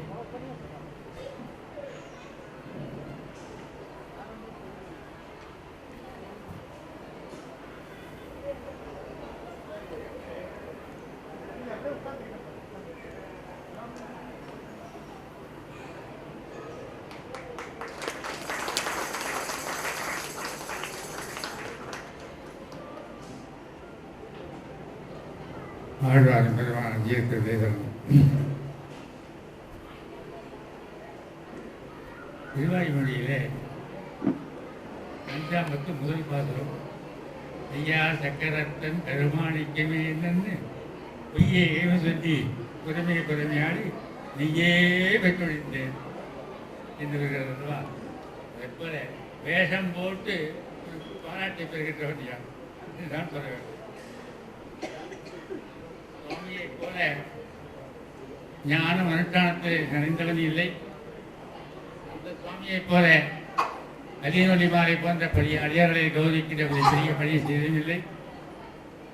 இந்த ஆச்சாரிய அபிமான உத்தாரம் என்று சொல்லப்படுகின்ற வகையிலே சுவாமி போதாருடைய ஒரு நிழலிலே இருப்பதனாலே இந்த வேஷத்துக்கு கூட ஒரு சிறப்பு கிடைக்கிறது. எனவே வேஷதாரியாக இருக்கிற எனக்கும் சிறப்பு செய்ததினாலே அடியார் கூட்டத்திற்கும் இதை நடத்தி வருகின்ற கடவுளான கல்யாணராமன் சுவாமி அவர்களுக்கும் எல்லாவற்றையும் தன்னுடைய பார்வையினாலே எல்லாத்தையும் நிறைவேற்றிக் கொண்டிருக்கிற சித்தராம சுவாமியுடைய திருப்பாளர்களுக்கும் அடியை நான் நன்றியை தெரிவித்துக் கொண்டு எல்லோரும் ஈரோடும் சிறப்போடும் பல்லாண்டும் வாழ வேண்டும். நோய் இல்லாமல் சொல்லப்போனால் பிணி இல்லாமல் கூட வாழ வேண்டும். நோய்க்கு பிடிக்க வித்தியாசம் தானே இல்லையா? அதனாலே நோயோ பிணியோ இல்லாமல் எல்லோரும் சிறக்க வாழ வேண்டும் பிரார்த்திக் கொண்டு அடியை நிறைவு செய்கிறேன். சுவாமி தன்னை காட்டிக்கொள்ளவே இல்லை. இன்றைக்கு தமிழ்நாடு மட்டுமல்ல, உலகிலே எடுத்துக்கொண்டோமானால் பண்டிட் மிக பெரிய பண்டிட் இருக்கார் சுவாமி அவர்கள். சுவாமியுடைய ஞானத்துக்கு அளவே இல்லை. ஆகையினால இந்த சுவாமி இருப்பதுதான் நமக்கெல்லாம் பெரிய பலமாக இருக்கின்றது. சுவாமிக்கு 94 தான் ஆகின்றது. இமருமானாரை போல 120 ஆண்டுகள் வாழ வேண்டும். சுவாமியினுடைய ஒரு அபிமானம் நம்ம கிடைச்சி சொன்னால் இன்னும் நிறைய காரியங்கள் செய்யலாம் என்ற காரணத்தினால சுவாமியை அறியேன் பல்லாண்டாக எம்பெருமானார் மாதிரி எழுத்துரைக்க வேண்டும் என்பதாக பிரார்த்திக்கின்றேன். அடுத்தபடியாக கல்யாணராமன் சுவாமி தான் சொல்ல வேண்டும். அவர் சேம்பரத்திலே வேலை இருந்தது, கடைசியில் வேலையை சேம்பரத்தில் இருந்தார் அவர். அதனால எனக்கு தொடர்பு அவர்கிட்ட. ஆனால் அதிக தொடர்பு போய் என்று கேட்டால் உங்கரவாடி சுவாமி யாத்திரையா வருகின்ற பொழுது சுவாமி இதில் ஈடுபட்டார். அதுக்கப்புறமாக இந்த பணியை நாளுக்கு நாள் குறைவில்லாமல் விரிவாக செய்து கொண்டு வருகின்றார். இவருடைய காஸ்ட் என்ன என்பது யாருக்கும் தெரியாது, அவருக்கும் தெரியாது, பின்னாடிதான் தெரியும். அதுக்கு என்ன பண்ணுகிறார், யாரை கேட்கிறார் தெரியாது. ஆனால் நேற்றுக்கு எத்தனை பேர் சாப்பிட்டிருக்கார்கள் விசாரித்து பாருங்க. தொடர்ந்து கொண்டே இருக்க செய்யும். ஒரு கட்சி இருக்கின்றது, அதாவது நடந்து கொண்டிருக்கிறது, பேசிட்டு இருக்கிறார்கள், அதுக்காக சாப்பிட போகிற எண்ணம் இல்லை. என்ன எண்ணம், அவர் பசியில்லாமல் இருக்க வேண்டும் என்ற காரணத்தினால நாமே அனுப்பிச்சுட்டோம் சாப்பிட போங்க அப்படின்னு. இப்படி ஒரு எண்ணம் இருக்க முடியுமா? அதே மாதிரியாக இந்த பாராட்டு நடத்துவதற்கு யார் யாரை செய்யாத விவரத்தை கொண்டு வந்து கமிட்டியில வச்சு அதை டிஸ்கஸ் பண்ணி முடிக்கிறது இருக்கின்றது. அவருக்கு எந்த பொறுப்பும் கிடையாது, செயல்படுத்துற பொறுப்பு தான். பார்த்து முடிவு பண்ண வேண்டியது யாரு, கமிட்டிக்காரர் தான். கமிட்டிக்காரர் யாரு, நானும் சுவாமி தான், 2 பேரும். அதனால இப்படியாக பிறருக்காகவே பணி செய்கின்றார்கள். என்ன லாபம் இருக்கிறதுல, எந்த லாபமும் இல்லை. ஆனாலும் வளர்ந்து கொண்டே போகின்றது. காலத்தை விட்டு விலைவாசி பலபடியா ஏறிக்கொண்டே இருக்கின்றது. சுவாமி அதை கவனிக்கவே கிடையாது. ஆகையினால இப்படிப்பட்ட ஆங்காங்கே வைணவத்தை வளர்க்கின்றவர்களுக்கு பாராட்டு பண்றதுங்கிறது ஆச்சரியமான விஷயம். ஒரு சின்ன முடிச்சு விடுது. அதாவது சேவா காலம் பண்ணி முடிக்கிற பொழுது அடியார்கள் வாழ, அரங்கநகர் வாழ, அதுக்கு அடுத்ததாக சடோகன் தன் தமிழ் நூல் வாழும், கடல் சூழ்ந்த மண்ணுலகம் வாழ, மண்ணுலகம் இல்லை மண்ணுலகம் வாழ, அப்படியா சொல்லிடுறோம். இதே போல வட வந்தமானால் அந்தமிலா ஆரணங்கள் நாளாகின்ற அதன்கருத்தி ஆழ்வார் ஆய்ந்துரைத்து செந்தமிழார் அருள் செய்த பகர்வையும் சிந்தாமல் உலகங்கள் வாழவென்று சந்தமிகு தமிழ்மலையோன் தூப்புள் தோன்றும் வேதாந்த குருமொழிந்த பிரபந்தசாரம் சிந்தையினால் அனுதனமும் சிந்திப்போர்க்கு சேமமதாம் திருமமதன் கருணையாலே. ஆகினால இந்த பாசல் சேவித்தோமானால் உலகம் பூரா வாழ செய்யும். என்ன செய்யும், அடியார்கள் வாழ்வார்கள் சொல்றார்கள். இன்னைக்கு நிலை என்ன என்று கேட்டால், நான் புத்தகம் எழுதிக்கிறேன். என்ன கேட்டா, இன்றைக்கு நம்முடைய தமிழர்கள் வைணவர்கள் எங்கு பார்த்தா இருக்கிறார், உலகம் பூரா இருக்கிறார்கள். சமீபத்தில் ஒரு பையன் வந்தாங்கிட்ட, முகலேரி பையன், ஐயா நான் இது முஸ்லீம் இருக்கிற ஊருக்கு போயிருந்தேன், ஞாபகம் இல்லை சொல்றேன், போயிருந்தேன். பெருமாள் கோவில் இருந்து அர்ச்சகர் இருந்தார், எந்த ஊருக்கு பாரு கேட்டேன். வர நான் மௌலிகிரி சொன்னேன், அப்படி எங்க இருக்குன்னு கேட்டார். சிதம்பரம் சொன்னேன், உடனே ஏரியா சொல்லி வர கேட்டார். அபுதாபியில கேட்டார் அப்படின்னு சொன்னார். ஆகையினாலே இன்றைக்கு வைணவர்கள் இல்லாத ஊரே கிடையாது, நாடே கிடையாது. துருக்க நாடுகளே அங்கே இருக்கிறது பார்த்தோம்னால் நம்ம ஆச்சாரம் சொன்ன அந்த கருத்து இருக்கின்றது எப்படி செயல்பட்டு கொண்டிருக்கிறது.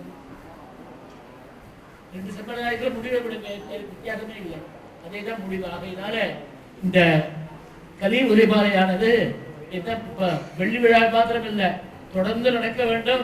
எல்லாரும் அதுக்கு ஆதரவு கொடுக்க வேண்டும் கேட்டுக்கொண்டு, இப்படிப்பட்ட வயசான எங்களை எல்லாம் வயசு ஆகவில்லை என்று ஊக்கப்படுத்தின கோகுலாச்சாரிய சுவாமிகளுக்கு நன்றி தெரிவித்துக் கொள்கிறேன்.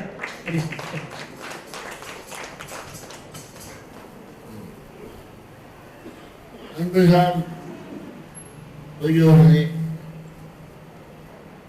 எனக்கு ஒன்றும் சொல்ல தெரியல. ஏன்னா நான் நடத்ததை நினைச்சுட்டு கூடாது. கண்ணன் நடத்திட்டு போகலாம்.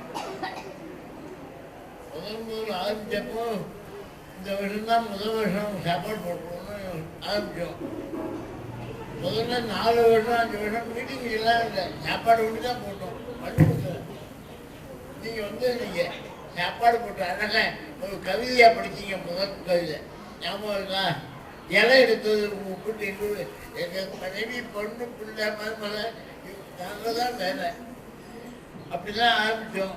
அது அப்பா அம்மா அப்போ கட்டணம் கிடையாது. அப்போ நமக்குன்னு பள்ளிக்கூடத்தில் பண்ணாச்சின பாகவார் வந்து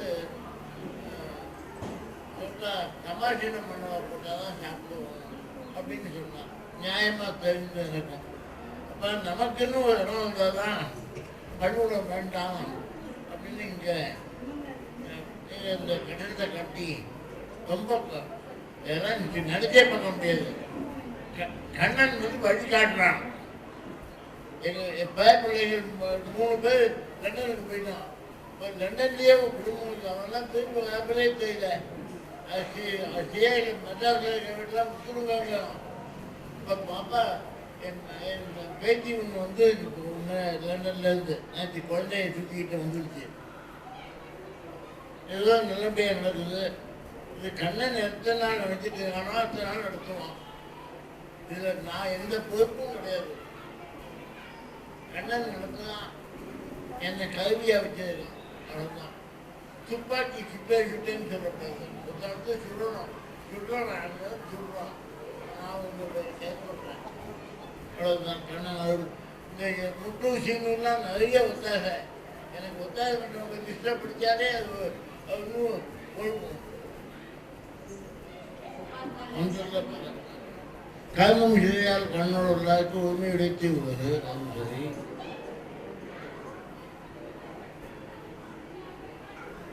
குரல் மனப்படுத்து ஒரு குரலை சொல்லுது.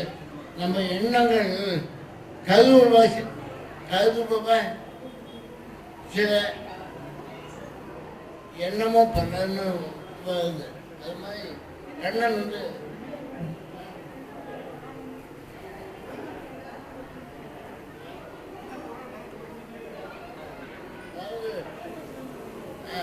அதாவது ஒருபோதும் வாழ்வது ஐயா கருதுப கோடியும் அல்ல பண.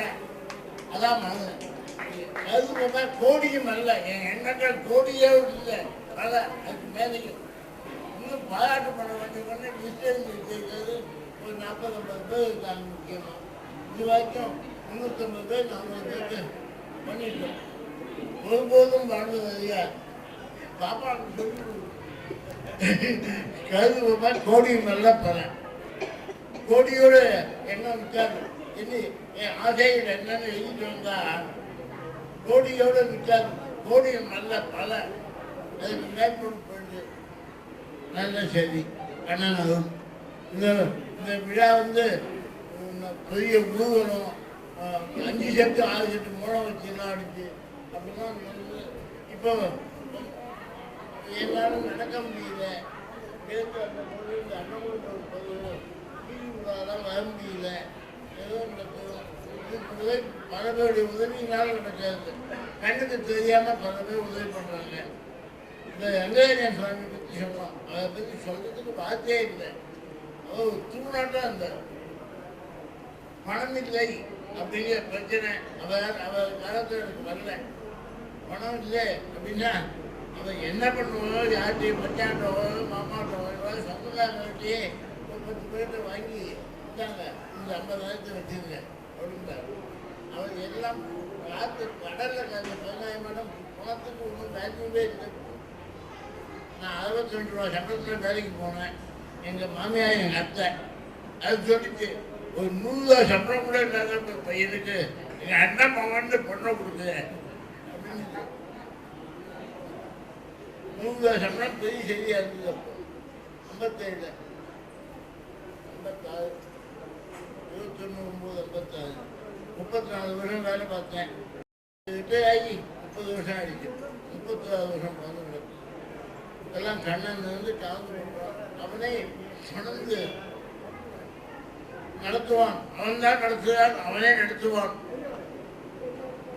இந்த சுவாமி கள்ளப்பூச்சியிலேருந்து வந்து பண்ற எல்லாருமே நிறைய பேர் முகத்துக்காக வருவங்க தான் நிறைய இருக்காங்க. கண்ணன் முகத்துக்காக நல்ல செய்தி. அதனால் நல்ல கொடான கொடியாக பொந்திய தேசம் பதியம் தேரம் போடும் அந்த திருந்திய ஞானமும் செல்வமும் சேர்ந்து கண்ணன் அவர்களால் எல்லாரும் நல்லபடியாக இருக்கும். நிறைவாக ஒரே ஒரு நிமிஷம் நன்றி உரை. இது நம்ம எப்படி திட்டமிட்டோமோ அதே போலவே இந்த விழா கரெக்டா இந்த தரம் தான் பத்திரிகையில போட்டபடி நடந்திருக்கு. 1லிருந்து 1:30க்கு முடிக்கணும் அப்படின்னு நினைச்சோம். அதே மாதிரி 1ல கரெக்டா அவர் கருணாச்சாரியார் எந்த டைமோ ஷெட்யூலோ அந்த டயத்துல வர பேசுறது ஒரே ஒரு தான் ஆல்ட்ரா இருக்கு. உங்களுக்கு பின்னாடி வெங்கடேஷ் பேசுறோம் இது மட்டும் தான் ஆல்ட்ரா. வேற எல்லாமே உங்களுடைய ஒத்துழைப்போடு மிக சிறப்பாக நடைபெற்றிருக்கிறது. இந்த அற்புதமான மகாநாட்டினை தொடர்ந்து நடத்தி வருகின்ற நம்முடைய கல்யாணராமன் சுவாமி அவருடைய குடும்பத்தார் அதுக்குனே அதாவது பணம் இருந்தா மட்டும் நடத்திட முடியாது, அதுக்கு மனம் இருக்கணும், ஆட்கள் இருக்கணும். இவ்வளவும் சேர்ந்து அற்புதமான முறையிலே நடத்தி வருகின்ற அந்த குடும்பத்தாருக்கு முதலிலே அவங்க தான் நன்றி சொல்லணும். ஆனாலும் நம்ம தான் அவங்களுக்கு நன்றி சொல்லணும் இந்த மாநாட்டுக்காக. அதே மாதிரி தேர்ந்தெடுத்து வந்த விருதாளர்கள் அவர்களெல்லாம் குடும்பத்தோடு வந்திருக்கிறார்கள், அவர்களுக்கு நன்றி. பாகவத பெருமக்களுக்கு நன்றி, உபன்யாசர்களுக்கு நன்றி, ஒளி அமைத்து கொடுத்தவர்களுக்கு நன்றி. ரொம்ப அற்புதமான முறையிலே உணவு தயாரித்து தருகின்ற அந்த பெருமக்களுக்கும் பரிமாறுகிற பெருமக்களுக்கும் நன்றி. வாழ்த்து பாடிய நம்முடைய பாருங்க உங்களை எப்படி ஞாபகம் வச்சுக்கிறார் பாருங்க சுவாமி. வாழ்த்து பாடிய கல்லை கம்பன் ஆசுகவி அவர்களுக்கு நன்றி. திருமால் வணக்கம் பாடியவர்களுக்கு நன்றி. நன்றி நன்றி நன்றி ஒவ்வொருவருக்கும் நன்றி. அடியார்கள் வாழ, அரங்க நகர் வாழ, சடகோபன் தந்தமிழ் நூல் வாழ, கடல் சூழ்ந்த மண்ணுலகம் வாழ, மனவாள மாமுனியே இன்னும் ஒரு நூற்றாண்டிரும்.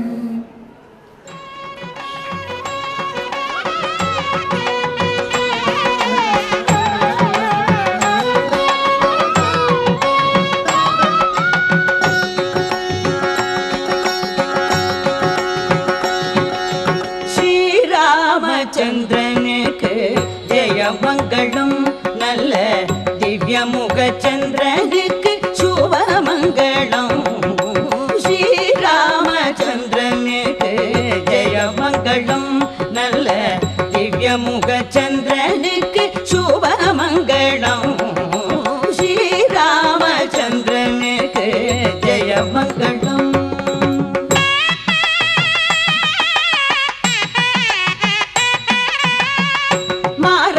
ராமனுக்கு மண்ணு பரந்தாமனுக்கு ஈராறு நாமனுக்கு ரவிகுல சோமனுக்கு ஸ்ரீராமச்சந்திரனுக்கு ஜெயமங்களம்.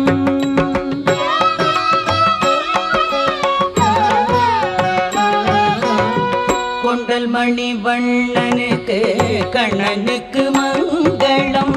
கோசலை குமாரனுக்கு வீரனுக்கு மங்களம். புண்டரிக தாளனுக்கு